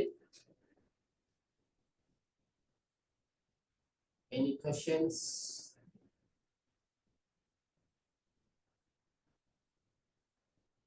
நாகேந்திரா முழங்கிட்டா? சார் இந்த தேர்ச்சி மைய கலைத்திட்டம் சார் இது வெற்றிகரமானதா சார் நடைமுறை? உண்மையிலேயே அது வெளிநாடுகள்ல மிகவும் சக்சஸ்ஃபுல்லாக இருந்த விஷயம், ரைட்? ஆனா எங்க நாட்டுல அது தோல்வி அடைந்து விட்டது. உங்களுக்கு தெரியும், ஆரம்பத்தில் 2007ஆம் ஆண்டுல அறிமுகம் செய்கின்ற போது 5E மெத்தட் கேள்விப்பட்டீங்களா? 5E மெத்தட் நாங்க லெசன் பிளான் போடக்குள்ள 5E மெத்தட்ல போடுறோம். என்ன? என்கேஜ்மெண்ட், என்ன? எக்ஸ்பிளனேஷன், எக்ஸ்ப்ளோரேஷன், என்ன? எலபரேஷன், இவலுவேஷன் சொல்லி 5 ஈயா போட்டு போடுவோம். டீச்சர்ஸ் மாதிரி தெரியும், ரைட்? அது கடும் சக்சஸ்ஃபுல்லான வெற்றிகரமான ஒரு கற்பித்தல் முறையாக ஆஸ்திரேலியாவிலும் கனடாவிலும் பின்பற்றப்பட்ட முறை. அதை இலங்கையில கொண்டு வந்தாங்க. எங்களோட ஆசிரியர்கள் குறிப்பாக அந்த கற்பித்தல் முறையை நடைமுறைப்படுத்துவதற்கு ஒத்துழைக்கவில்லை என்று சொல்லலாம், ஒரு காரணம். அடுத்தது, அதற்கு தகுதியான மாணவர் அமைப்பு எங்கிட்ட இல்லை. ஏன்னா அதுக்கு முழு பயிற்சியோட முழு விளக்கத்தோட வகுப்பறைக்கு மாணவர்கள் வர வேணும், முன் ஆயத்தத்தோட வர வேணும். அப்படியான முன் ஆயத்தத்தை கிராமிய பாடசாலைகளை எதிர்பார்க்க முடியாமல் போயிடுச்சு. அடுத்தது, கற்பித்தலுக்கு அதிக வளங்களை பயன்படுத்த வேண்டி இருந்துச்சு. அதனால அது தோல்வி அடைஞ்சிட்டு, அதான் அந்த தேர்ச்சி மைய கிடைக்கிறதுக்கு ஆரம்பம்.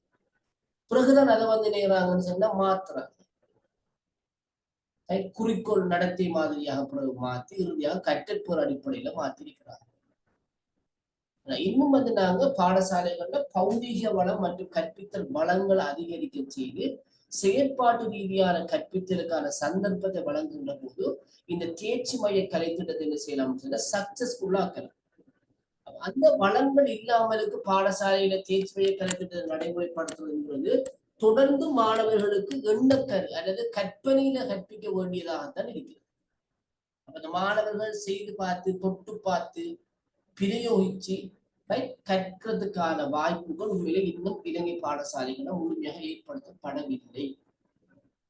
ஐசிடி பாடத்தை பொறுத்த வரைக்கும் ஓரளவுக்கு ஐசிடி லேப் இருக்குது, மாணவர்கள் பிராக்டிகல் செய்யறாங்க, லேப்டாப் அடுத்தது கணினி மூலமா கற்கிறாங்க. அது அளவுக்கு ஓரளவுக்கு இருந்தாலும் ஏனைய பாடங்களுக்கு இன்னும் வரல. அதே இடெக் பிடெக் போன்ற பாடங்கள்ல சில பயிற்சிகள் வழங்கப்படுது மாணவர்களுக்கு, ஏனைய பாடங்களுக்கு இல்லை. தேர்ச்சி மைய கலைத்திட்டம் மிகவும் சிறப்பானது. ஆனால் எங்களால அதுல டாஸ்க்கள் அவ்வளவையும் அடைந்து கொள்ள இயலாம இருக்கு. அதான் உண்மையான காரணம். சரியா? Okay sir. ரைட். அப்ப நாங்க இன்றைக்கு எங்களோட கிளாஸை தொடர்ந்து நிறைவு செய்து கொள்வோம். இன்னொரு கிளாஸ்ல நாங்க சந்திப்போம். அது வரைக்கும் அஸ்ஸலாமு அலைக்கும், வணக்கம், good night. Thank you sir. Good night sir. Thank you.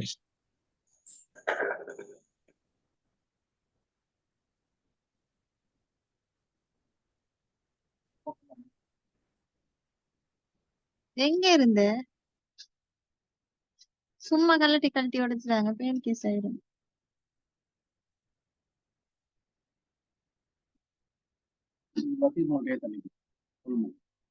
யார் பஸ்ஸின் மொழி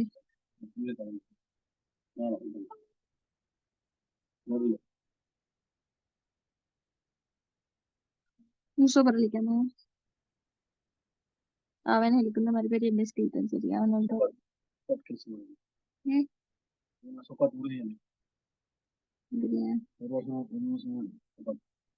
இன்னைக்கு சிடி 100 மாதிரி இறங்கிறேன்.